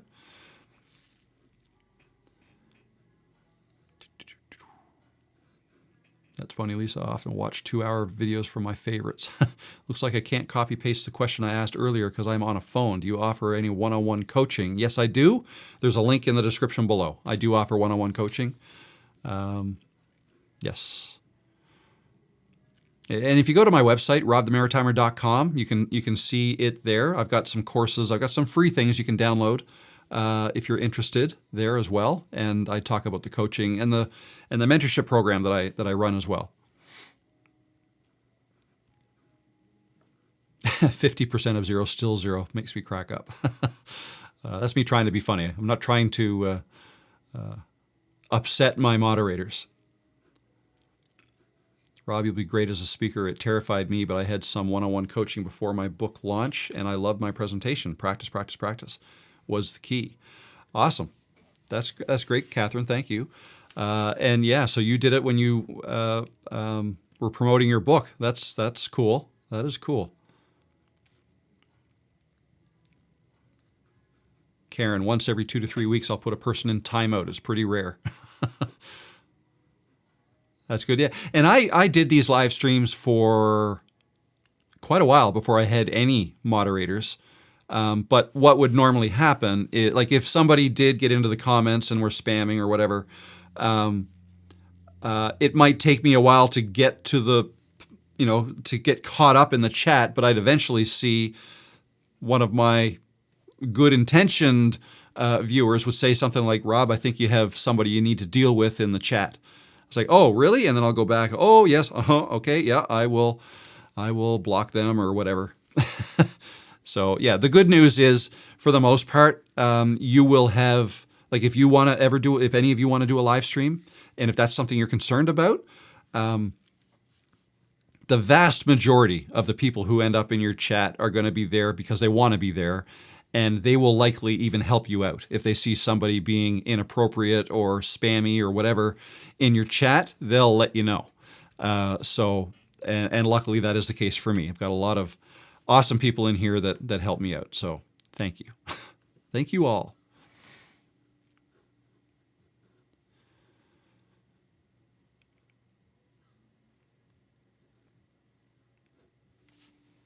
Another.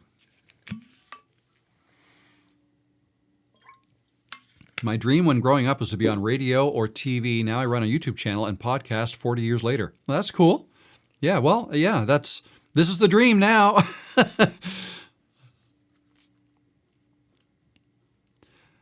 Just saw there's a group cohort you're running in June. What's the price for that?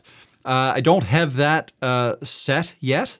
More on that later. I'm still in the middle of a cohort right now. Actually, we're about to do the 8th week on Monday.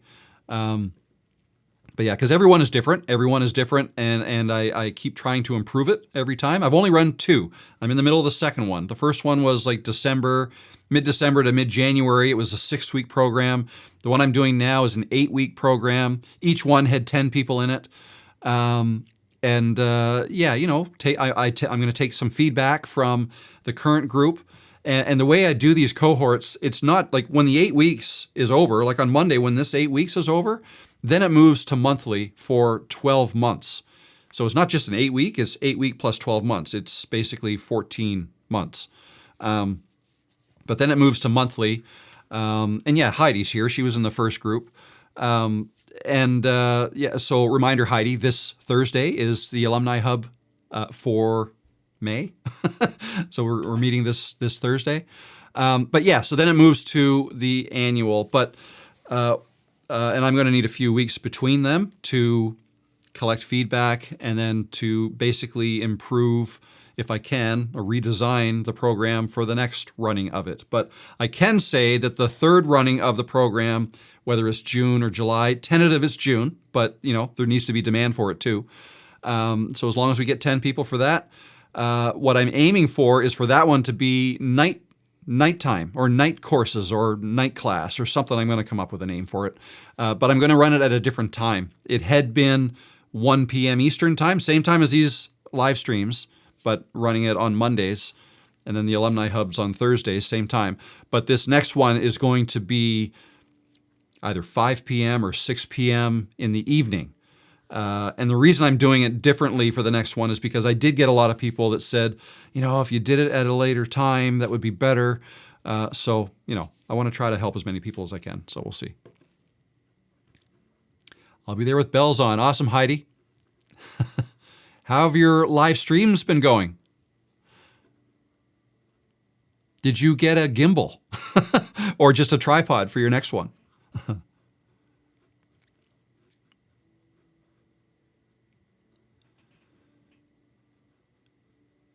I just don't know when YouTube will allow me. Not sure if you need a certain amount of subscribers. Good Fiberations allow you to what? To live stream? If you're talking about live streaming, I've not been putting these on screen here.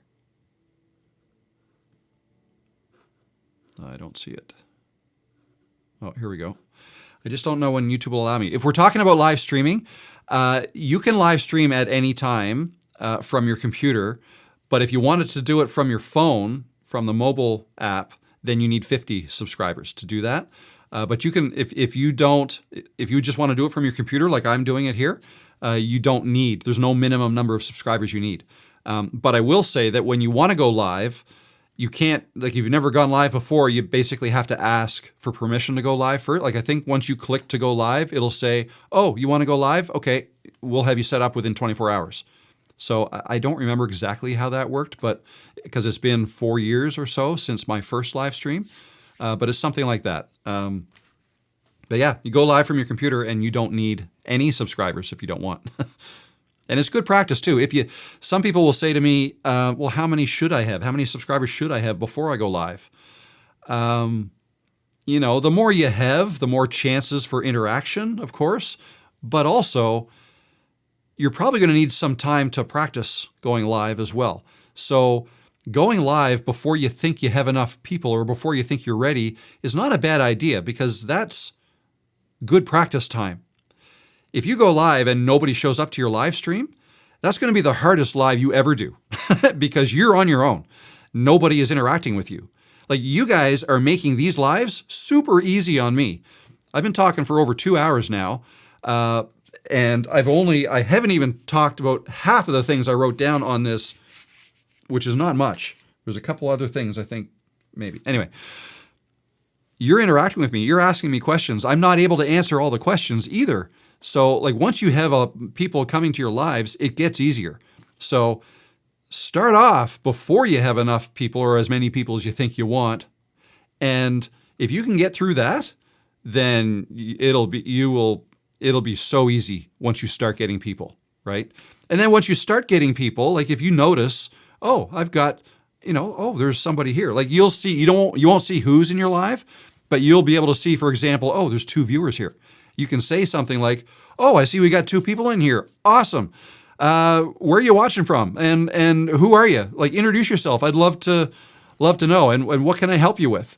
Not everybody's going to respond, but some people will. All you need is one response and then run with that. Oh, you're from Minnesota. So cool. Awesome. Like literally, it might be cool there.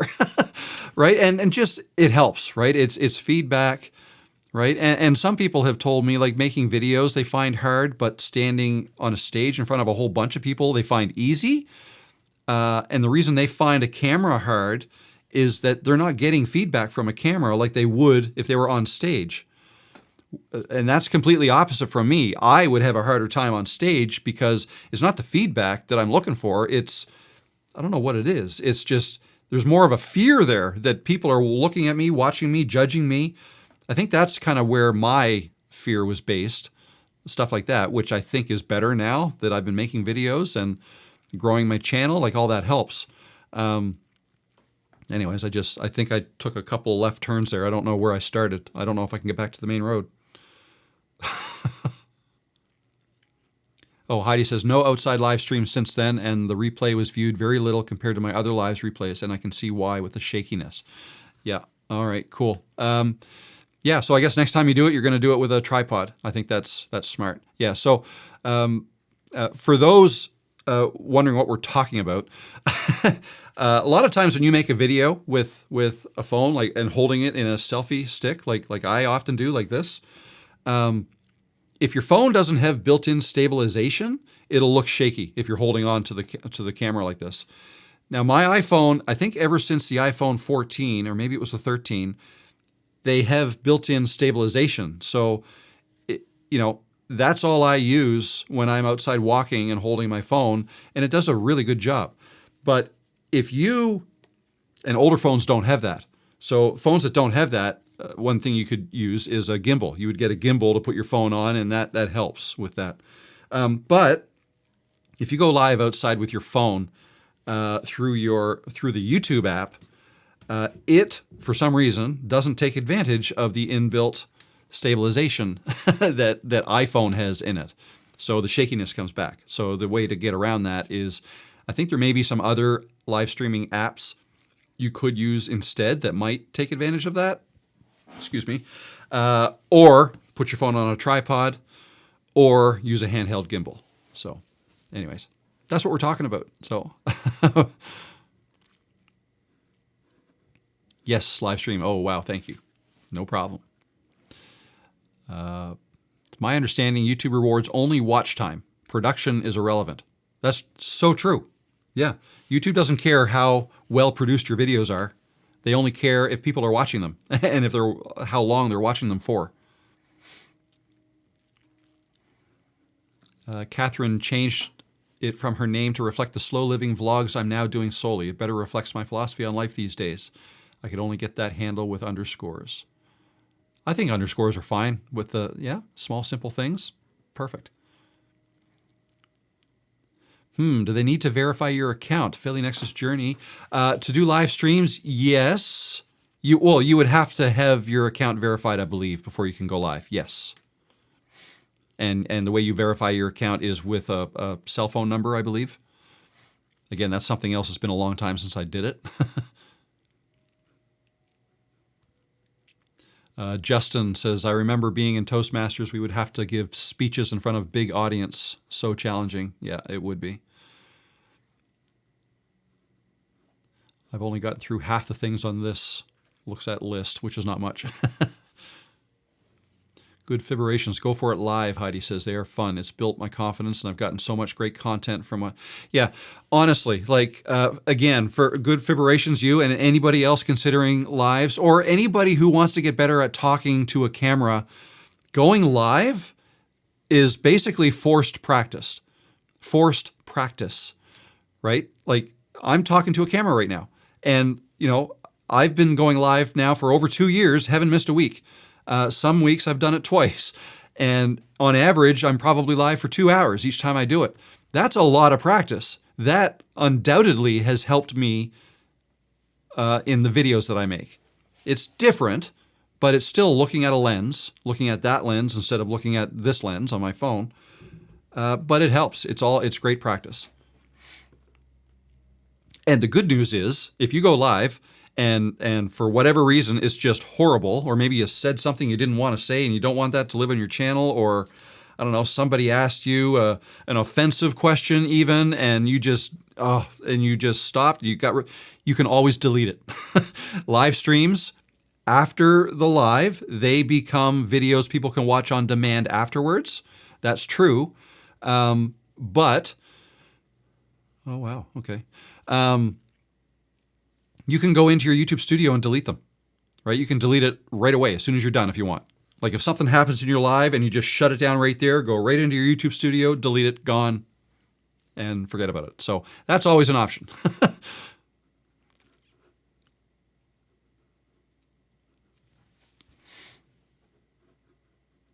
New Mexico Horse Rancher. Hey everyone. Hello, New Mexico Horse Rancher. How you doing? Delta Official. How do I post more than 2 videos a month? It takes me 2 weeks to make 1 video. Well, yeah, no, then maybe you can't. So if it takes you 2 weeks to make a video, and there's nothing wrong with that, if that's what you want to do, if you want to make videos that take 2 weeks to make, then great. If you can speed that process up, like maybe the more videos you make, you'll be able to make them faster, or maybe you won't be able to based on the types of videos you make. I don't know. Maybe they're very highly edited and maybe that's what you want to do. And if that's the case, then that's probably all you can do. But if your videos are relatively simple and you're not doing anything too crazy in the editing and they're not too long, maybe it's just taking you 2 weeks to make 1 video now because you're just starting out, right? The more you do it, the faster you can get at it. It used to take me the better part of a week to make a video. But then I guess I developed systems like, okay, if I need to be able to make these faster, what can I do? Like analyze your whole process. How can I make these faster? Maybe I don't have to edit it so heavily. Maybe I can, make sections like an intro, and that same intro I could use in all my videos, but maybe that doesn't apply to you. Just look at everything you do to make a video and try to identify how can you speed things up. And having your studio ready to go at a moment's notice is huge. That would really help. The place where you want to record, maybe your lights can live there all the time and your camera already set up. Like my live stream setup here, this camera, I never use this camera outside. This one never leaves my desk and it's always plugged into my computer. These lights are already here always. All I have to do is turn these light switches on and boom, I can go live. And one switch, oh geez, I almost turned this camera off. That would not have been good. But I have it switched. I have this camera plugged into this switch over here. I can so I don't have to keep reaching up and turn the, anyways, I've got everything ready to go. So if I want to go live, I could go live within 2 minutes of making that decision, say tomorrow night, if I wanted to, right? So try to figure out what can speed things up. And then just that might allow you to make faster videos, okay? But it might not, depends on the kind of content you want to make. But I can tell you, for me, it used to take me a week, and now I can go from idea to uploaded video on YouTube in a morning, right? I can come up with an idea. Tomorrow morning, I might wake up and go through my comments and come up with an idea. Yep, I want to make it about that. Do a couple things. Okay, what should the title be? Have some chats with ChatGPT. And then, okay, no, I'm good. I might even write some bullet points on a cue card, and then I'll grab my camera, I will grab my microphone, and I'll go outside for a walk. And I'll film it, I'll come back, and by noon, that video will be on YouTube. So you can speed it up.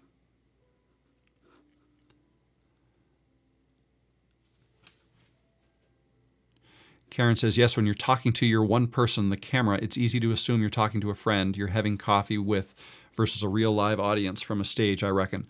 100%. And that's kind of the way I do this here. Like, yes, I do see all of you in the chat, but at this point, I know most of you, right? I'm used to seeing, like I see familiar faces. The avatar is real small, but I can recognize a lot of you and your usernames. So it's like I'm hanging out with friends is the way it feels like.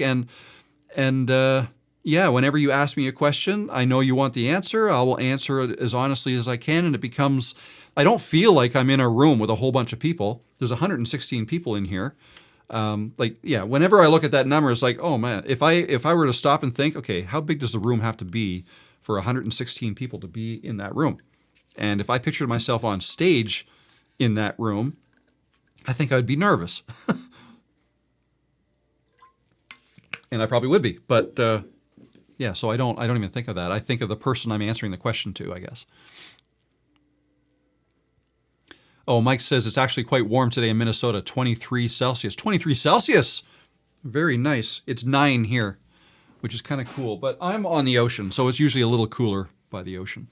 23 is nice. That's like sun tanning weather for me. That is definitely shorts and t-shirt weather.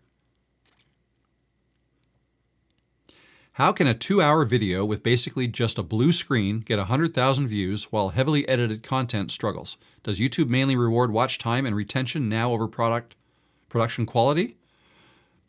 So a 2-hour video with basically just a blue screen? I don't know what you're referring to there. There's got to be something going on. Somebody talking or something. But to answer your question, does YouTube mainly reward watch time and retention now over production quality? Yes. 100% they do. They reward watch time and retention 100% over production. YouTube doesn't care about the production quality at all. They do not care. Viewers might care. If they do, they'll stick around and watch it. But if they don't, they'll move on. Right? And it's what the viewers do that influences the algorithm. So if somebody is just talking for 2 hours and there's just a blue screen behind them, if the people that tune into that really are engaged and want to hear what this person is saying and they want to hear it all the way through, YouTube will notice that. It's like, oh, wow, this 2-hour video, right? This 2-hour video, people are, they're watching all of it. They can't get enough of it. Let's throw this in front of a whole bunch more people. That is 100% how it works. YouTube does not care how many transitions, how many edited things you got in there at all. Doesn't care. Doesn't care how many ums and ahs are in there either. In fact, if the video is just a webcam and nobody is saying anything in the video, if the webcam is showing something that people want to see, however interesting or not interesting you might think it is, YouTube will like that. People are watching this video. So it could be a webcam of an eagle's nest and you're waiting for the eggs to hatch. Could be a live stream. That could have 10,000 people watching that because they're waiting for it to hatch. So yeah, no, that's how it works. 100%. That I know. That I don't work for YouTube, and I don't call myself a guru, but that I know. Production quality doesn't matter. Never drive past. Hi, Rob, and to all from Vancouver, BC. Hello. Good to see you here. Tina was doing weekly live streams beginning of last year, and it was great for community building, even with only a dozen people in the live stream. Absolutely. It's awesome for community building.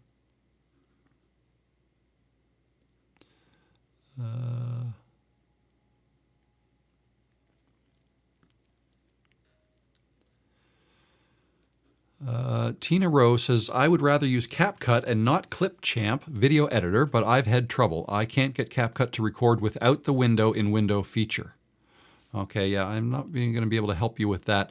I mean, the software I use is Camtasia, and it has the ability to record as well, and I can set up a scene with picture-in-picture and all that, but I don't do it that way. Whenever you see a video from me where there is picture-in-picture, like my last one, the one I put out yesterday, there was picture-in-picture. It's not because I set things up to record that way. I record things separately. I'll record my screen separately. I'll record this camera of me separately, and then I edit it that way. I put myself on top of the screen. I then crop myself in, right? I move it down into the corner. I might round the edges. I might add a drop shadow, put a border around me. I do all that in editing. That's all done after the fact. Yes, some applications will allow you to record with pre-built scenes. Even Ecamm that I use here would allow me to do that. It's just not the way I do it. I've always built it afterwards. It's just my way, not necessarily the best way. Why are so many good channels losing both monetization and views when they changed nothing for years? That could be part of the problem. They changed nothing for years. They didn't change as YouTube changes. YouTube's always changing. You have to change with them. You can't, like, if you find something works, if you found something worked 5 years ago, I can almost guarantee you that same thing's not working today. So you have to, YouTube is a constantly changing thing, and you have to constantly be making changes yourself to try to stay relevant, right? So as far as losing monetization goes, that's got more to do with YouTube clamping down on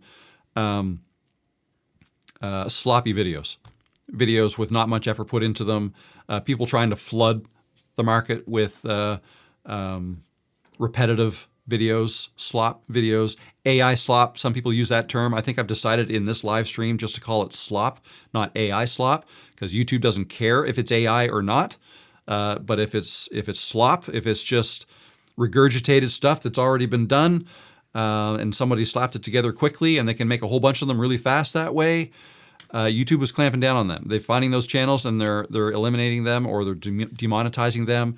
However, there are some legitimate channels getting caught in the crossfire and getting demonetized when they shouldn't be. For them, there's an appeals process they can go through to try to get their channel back. But the thing is, YouTube needs to clamp down on those types of channels because so many of them are coming online all the time, and they want to keep their viewers, because viewers don't like watching that kind of stuff. They want to keep their viewers and their advertisers happy, so they have to do something about it. But there's too many of them to put enough. They don't have enough manpower to throw at this problem, so they have to do it with algorithms. And algorithms aren't perfect. They sometimes make mistakes. So that's why it's happening. I've been doing a weekly show on hydroponics and gardening with automation for the past year in Atlantic Canada. I feel I have quality in my shows, but my subs aren't growing very fast. Discouraged.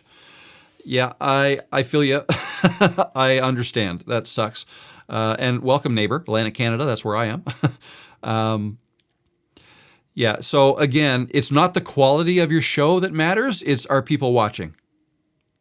And do people want to continue to watch all of it? So, try some things. Maybe try making a shorter show. See if that works. When you say show, I'm wondering if you're doing things like having like an official intro and all that stuff that people honestly don't care that much about. Maybe make your videos get right to the point. Do some work on trying to get better at delivering your message quickly and efficiently, and maybe not trying to stretch your shows out to a certain length, right? Things like that. And again, I don't know if this applies to your case, but generally speaking, these are the things you can work on to try to get people to watch for longer. Be tight with your intro. Pick topics that your audience wants to hear. Always make sure your videos are all for your same audience, and don't go off on tangents and talking about other things that they may not be interested in. Videos, try to make them shorter, right? Worst thing you can do is take 5 minutes of information and, if you've got 5 minutes of information to share, if you made a 10-minute video, if you stretch that out to 10 minutes, that's not good. People won't like that. They will hate that. You've wasted their time.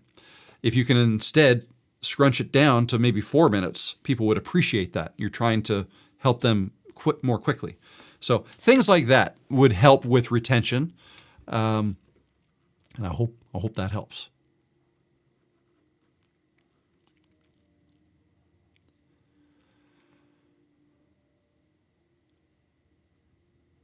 Question, just went public with first video minutes ago. Tiff, well done, awesome. Made thumbnail with screenshot and title via Snapchat. Perfect. What's the big deal about thumbnail making apps? So I actually did talk about this earlier in today's program. live stream. The big deal is, I mean, it doesn't sound like it is a big deal to you. And it isn't really for me either. I make all my thumbnails with a screenshot, and then I use not Snapchat, but I use Canva to add text, right? But there are a lot of people who just don't want to go through that process. To you, it's easy. To me, it's easy. To others, maybe not so much. So for them, they can use a tool that'll generate AI thumbnails automatically, and those tools are geared towards them. But what I explained, and actually my last video was made about, the video I put out yesterday, is that you can use a tool like that to help you with ideas. Like let's say you're struggling with what text to put on your thumbnail. You could just go to ChatGPT and ask, say, here's my title, what should I put on for text on my thumbnail? Or you can plug it into a tool like 1 of 10, or there's several tools you could use, and it'll generate several for you, and it might give you some ideas. You can then use those ideas and go to your Snapchat and put your text in that way. So anyway, it's not for everybody, but it's for those who don't like making thumbnails. I guess that's the bottom line, isn't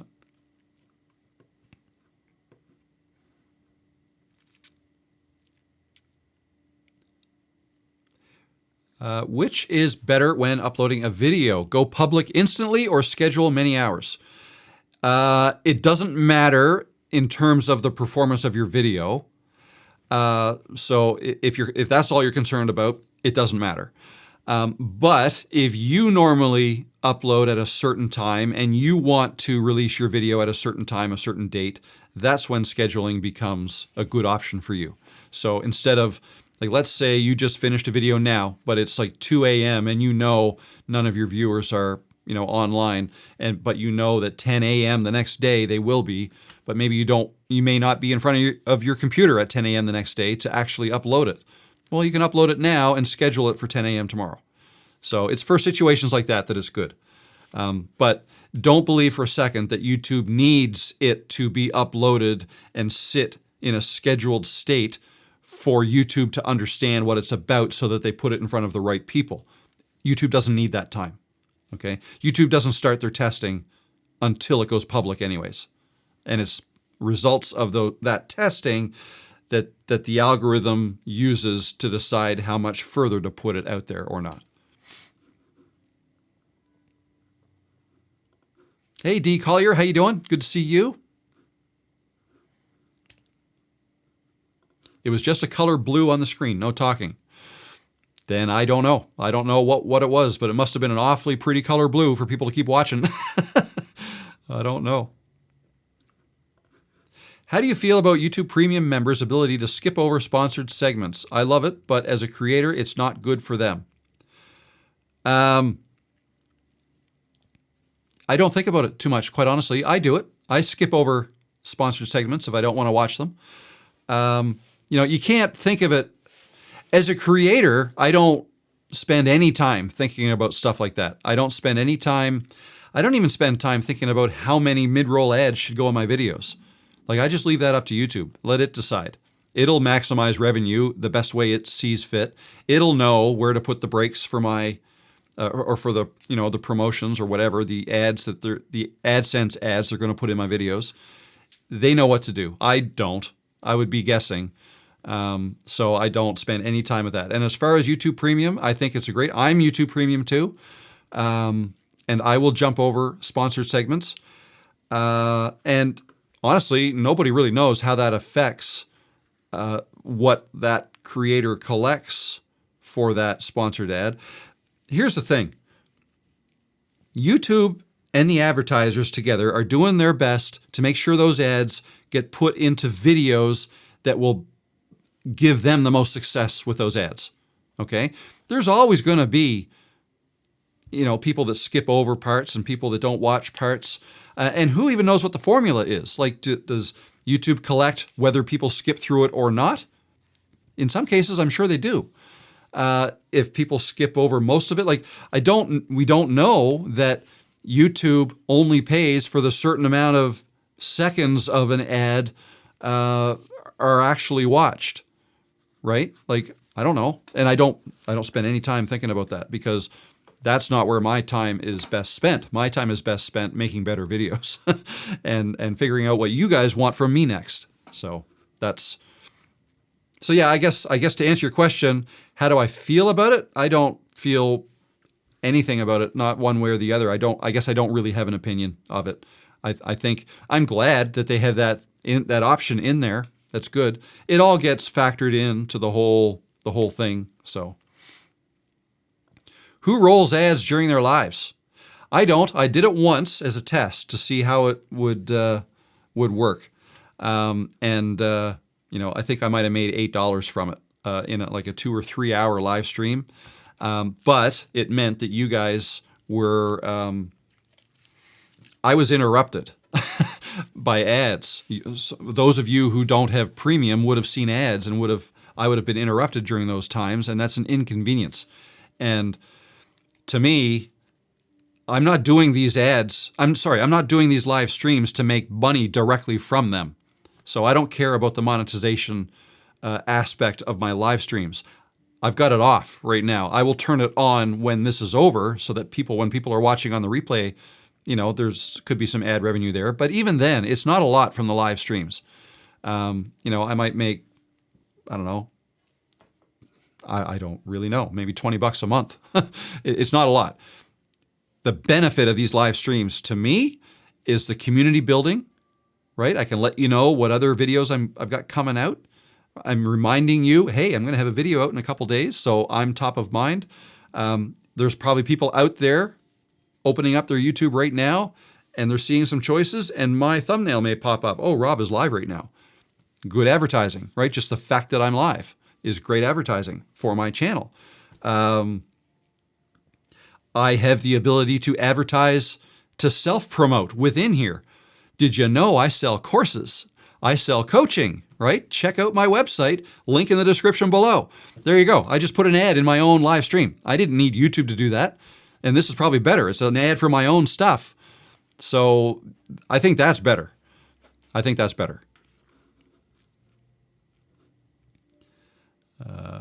Let's see now.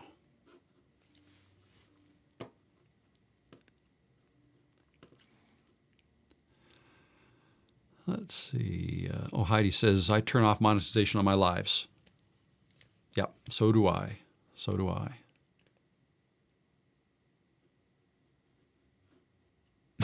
What's that? Good luck to you. If you ever come across a Honda S660, feel free to track me down, LOL. I don't even know what that is. Is that a motorcycle?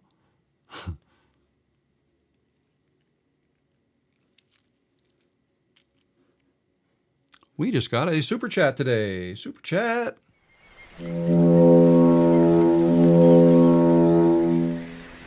Thank you so much, Rogandos.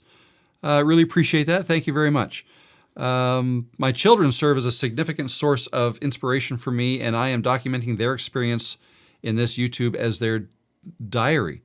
Awesome. That's a great reason to have a YouTube channel. That's awesome. Congrats, and thank you so much for the super chat. I really appreciate it. Let's see, what else do we have? This is my first time on one of your lives. It's good to catch up and see what's happening. Only recently came across your channel, and it's been a huge help, mate. Thank you. Awesome. Welcome. And I'm glad you're getting some help from my videos. I'm glad you find them helpful. That's awesome. What do you use to stream your lives? StreamYard, OBS, or other? I use Ecamm, E-C-A-M-M. It's Mac software, and I love it. I have used StreamYard, and I have used OBS as well. I just find Ecamm really, really good. StreamYard is pretty easy. OBS a little bit harder to learn, but OBS is free. Meld Studio is another good free one as well, newer.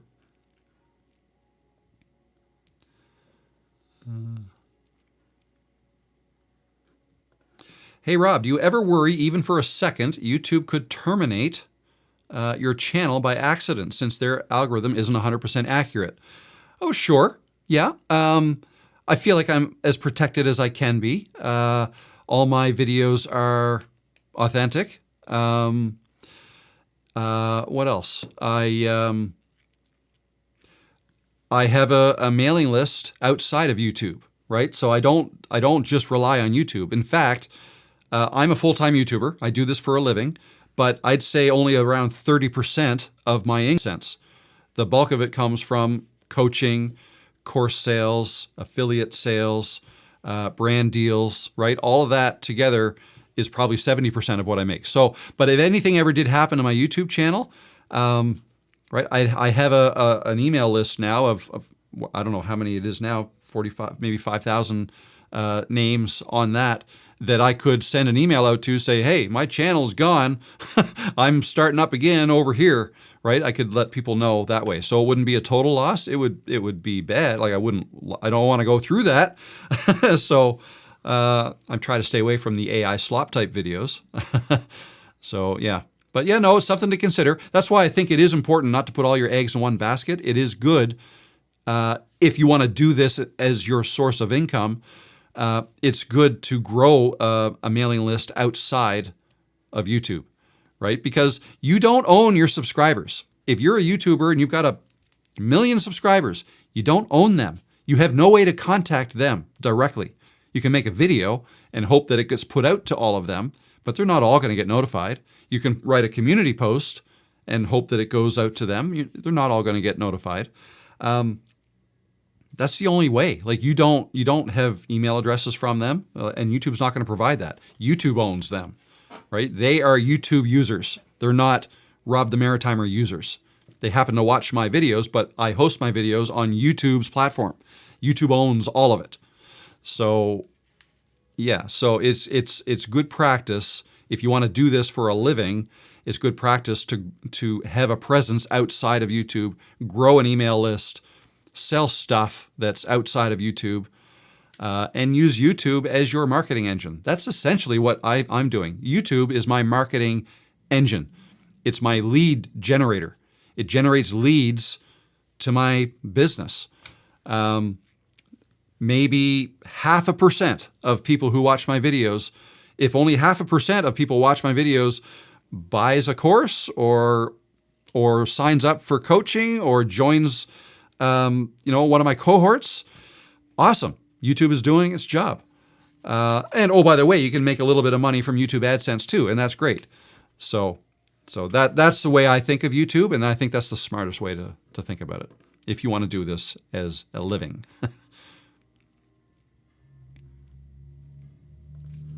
Thank you for still being here. Hey, Jen, how you doing? I joined over an hour late and listened from start at 1.5 speed. I just did my 5th weekly live stream yesterday. Finally over 100 subs. Well done. Congrats. Way to go. I wish I could stop watching so much YouTube. Yeah, I feel that way sometimes too. Have you ever thought about whether your Rob Maritimer name hurts or helps your success as a YouTube strategist? Not really. I don't think it hurts or helps. I don't think it matters. I don't think your channel name matters. How do I want to put this? If I started the channel and when I started with 0 subscribers and I named my channel YouTube Success or something like that, it wouldn't have made much sense because I have no subscribers. I have no YouTube Success. How can I bill myself as YouTube Success, right? So, I loved the idea of getting there. I didn't know what my channel was going to be about when I started my channel, so I just used my name. And I just chose something generic. I live in the Maritimes. I'm a Maritimer. I love the ocean and the water and boating and sailing and stuff like that. I'm a Maritimer. So Rob the Maritimer, it just kind of fit. It's not something anybody ever called me before this. It's just something that I don't remember really, but brainstorming ideas. And that was one that kind of stuck. I like that. All right, cool. And I went into YouTube to create my channel. Oh, the handle is actually available without underscores. And I'm looking at you, Catherine. So, okay, that's a positive. That's good. And so your handle, anything after the @ symbol, that has to be unique. Just like an email address has to be unique, one and only. Your channel name doesn't have to be unique. There could be other Rob the Maritimers, but they would have to have a slightly different handle than mine. But no, that was an added bonus that the handle was available as well. So yeah, I went with that. And I don't ever plan on changing it. That's my name. So the name came first. What I have to offer came later. At first, it was editing videos with Camtasia. Later on, it kind of morphed into helping people grow YouTube channels. So Rob the Maritimer, people have come to know me as that person, so I'm not going to change my name now. And I don't think it hurts. I think people have come to know me for that name. I think it would hurt if I changed my name now, as people wouldn't understand. You signed up for Ecamm yesterday. Awesome, very good. So you must have a Mac then, hopefully, because it only works on a Mac. Finally found someone close to my age trying this out. Mine is a tiny art channel. I hope to expand when I retire next year. Awesome. Well done. Good luck with it. How do you grow your email list? So the way I grow my email list is I tell people about the things that I offer for free. All right, so I'm going to have to thank you again for the segue, but I haven't done this today, so I'll do it now. If you go to my website, robthemaritimer.com, and you click Start Your Journey, that'll take you to this page where I have free resources you can click to download. Now, when you go to download one of these things, you click here, that takes you to a landing page. Well, guess what? Before you download this thing, it's like a 16-page PDF I made. You have to put in your name and email address, and then click Yes, send me the kit. When you do that, I get your email onto my list, and you get the free thing. So that is called a lead magnet. It's a lead magnet or a freebie, you can call it. You get something of value. I'm growing my email list. Okay, so anytime anybody downloads that or joins Creators Cove, which is also free, or downloads my stats tracker, also free, it's an exchange for an email address. Now, you can unsubscribe to that list immediately if you want. That's the chance I take. I'm not going to spam you with a bunch. Now, I do have some auto mailers that go out when you do that. You'll get an email with a link to click to click and get the free thing. But in addition, you're also on my email list. So now, if I ever come out with a new course, I will announce that to everybody on my email list. But I will also probably come out with a video announcing it. I'll probably do a community post announcing it, and I'll probably announce it here in this live stream, in these live streams, right? So there's many different ways that I can use my YouTube account, my YouTube channel, to promote things. But an email list, growing an email list, that's how you do that. So in this case, I just told you how to go to my website, but if, let me just go to let's just go here. Let's go here, and I will show you in a second what I'm doing. I just went to my channel, okay? So if you go watch any of my videos, okay, or go to a live, this live right here, happening right now, live, let's click on it, okay? So if you go watch, I'm going to mute it, so this is it. If you just scroll down, click this, one-on-one coaching. So you can learn more about the coaching here. There are direct links to the landing pages of the 3 free things that I just told you about. Links to my courses. What did I want to show you? Oh, no, I guess that's it. Any of these things, if you sign up for, you get added to my email list. And it's something you can unsubscribe from. So I put that in my description, in all of my descriptions. If I go back to my videos page, right, the last video I made a couple days ago, I'll pause that. Same thing. Just click more down here. Work with me, coaching, and all that stuff. So everything is there, and that's how I grow my email list. So in the video descriptions. What about Substack? So I don't know much about Substack. I don't use it myself. I think my understanding is that's more of a kind of a writing place where you can write things and write articles, which I don't do. But maybe I'm missing something, maybe. But I also only have so many hours in my day, and I'm pretty busy already. I may be interested in doing a live stream, but don't know anything about it. How do you start doing this? Well, I hate to give another shameless plug, but I do have a course on on live streaming on that same page on my website. But yeah, there's a ton of videos out there that'll help you know how to live stream. You don't need extra software like Ecamm Live or StreamYard or OBS. You can go live for free from YouTube. Okay, YouTube Studio. You can go live from there. But yeah, you have to learn how to do that, just like you have to learn how to upload videos and start your channel. So there are videos out there to help you. And I've never made a video on my channel on how to live stream. I only have the course that I made, and it's like a 12 video or 10 video course that you can check out on my page if you want.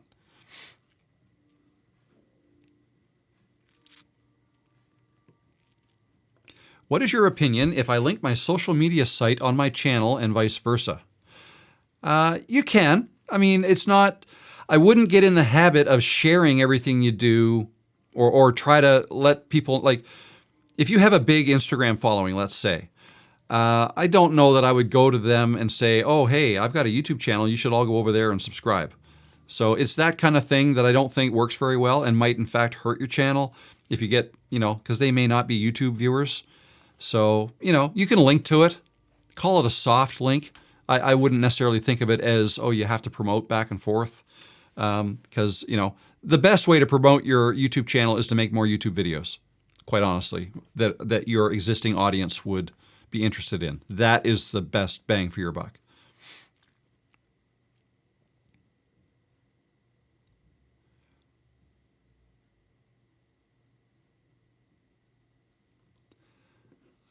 Let's see.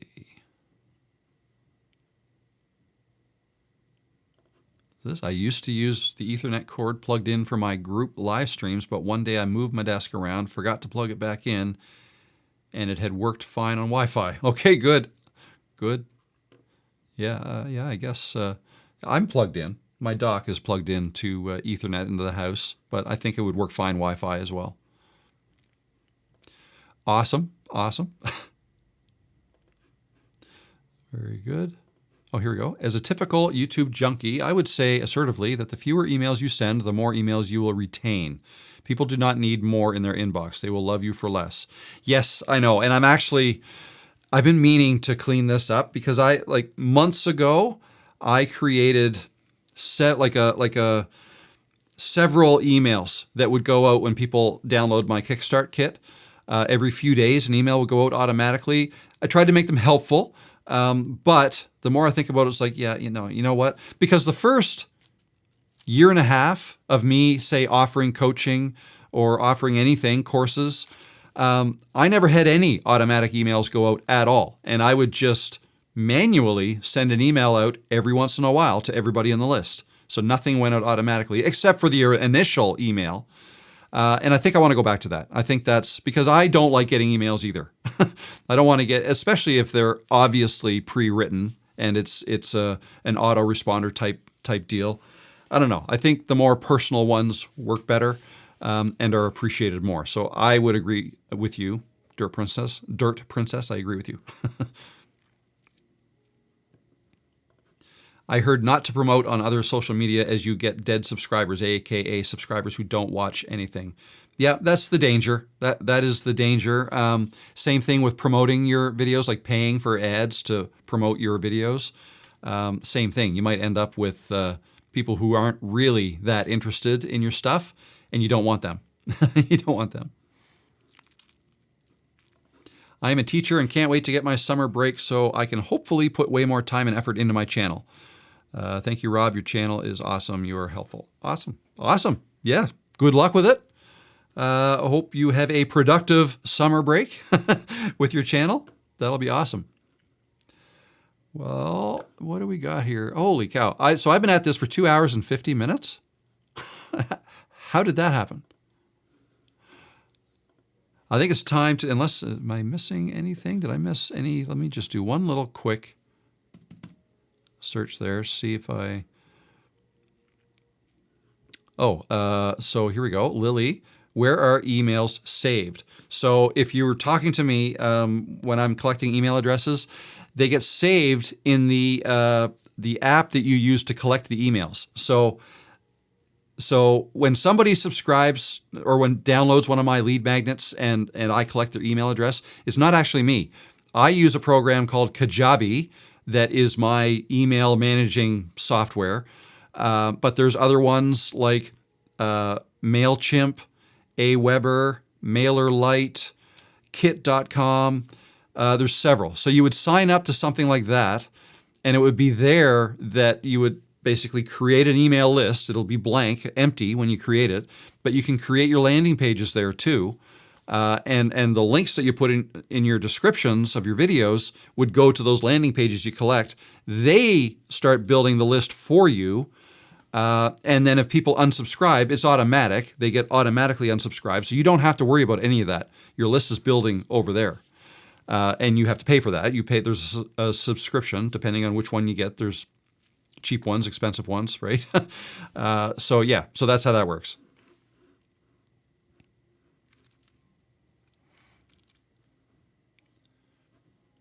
Missed mine a while back. I probably missed a lot. 3DP. I have great advice here, and with ChatGPT helping with titles, thumbnails, and video structure. Not a question. I use ChatGPT to create a new banner for my channel based on my prompt and input image. Oh, okay. No, I got that. I remember reading this. After it analyzed my current banner, it gave me input on what to change. Great tool for that sort of thing. Good advice. That's awesome. Great advice.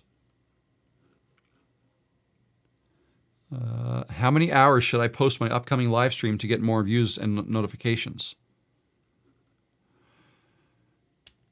I usually aim to have mine scheduled at least 2 hours before I go live. Any longer than that, I don't see an advantage. And I think, honestly, if you can do it an hour before, you're probably fine. Because I don't think notifications go out until 30 minutes or so before.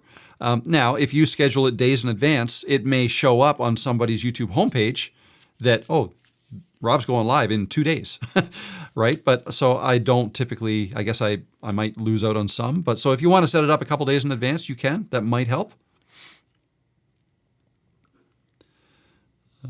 Okay.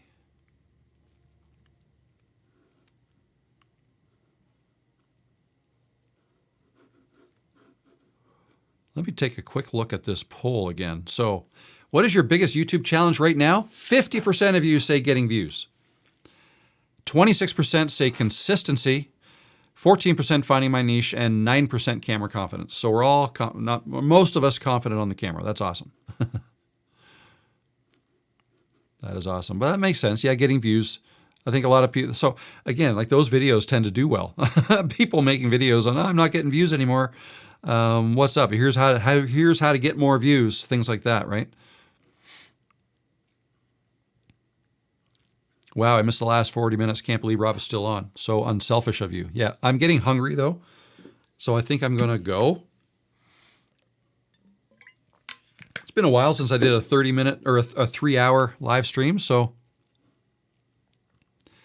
I'm going to keep you on your toes. Please DM. Need to start my channel immediately before my book publishes. Don't know what you mean by that. But yep, good luck starting your channel. Maybe you were talking to somebody else. I have started to do videos in English, but my AAS and ahs and ums are bothering me. Should I let it slip and keep them? Yeah, I wouldn't. Just because they bother you doesn't mean they bother somebody else. So I wouldn't worry about it too much. Leave them in. Okay. Rats missed most of the live. I was busy working on my latest video. Well, that's a good reason to miss the live. That's all right. You know what, guys? I got to go. I got to go. Getting hungry. Let's, Peanut hasn't moved. What am I looking at? Peanut. There you go. She's still in the same place. Look at all that hair. Want to say hi, Peanut? Say hi before we go. Say goodbye to everybody. She's saying goodbye. All right, guys. Thank you. So yeah, next week, I want to remind you that starting next week, the 5-minute intro, I do a 5-minute countdown. That's going to start at 5 to the hour. Okay, so that we're going to go live right on top of the hour.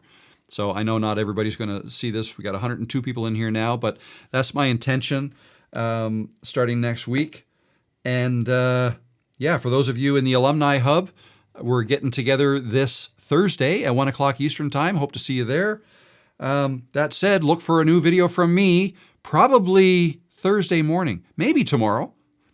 I made a note at 3:32. I talked about something, storytelling, that I think would make a good video. So I'm going to go back and look at that. All right, guys. Thank you very much. Good to see you. Enjoy the rest of your day, and I'll see you next time. All right, guys. Bye.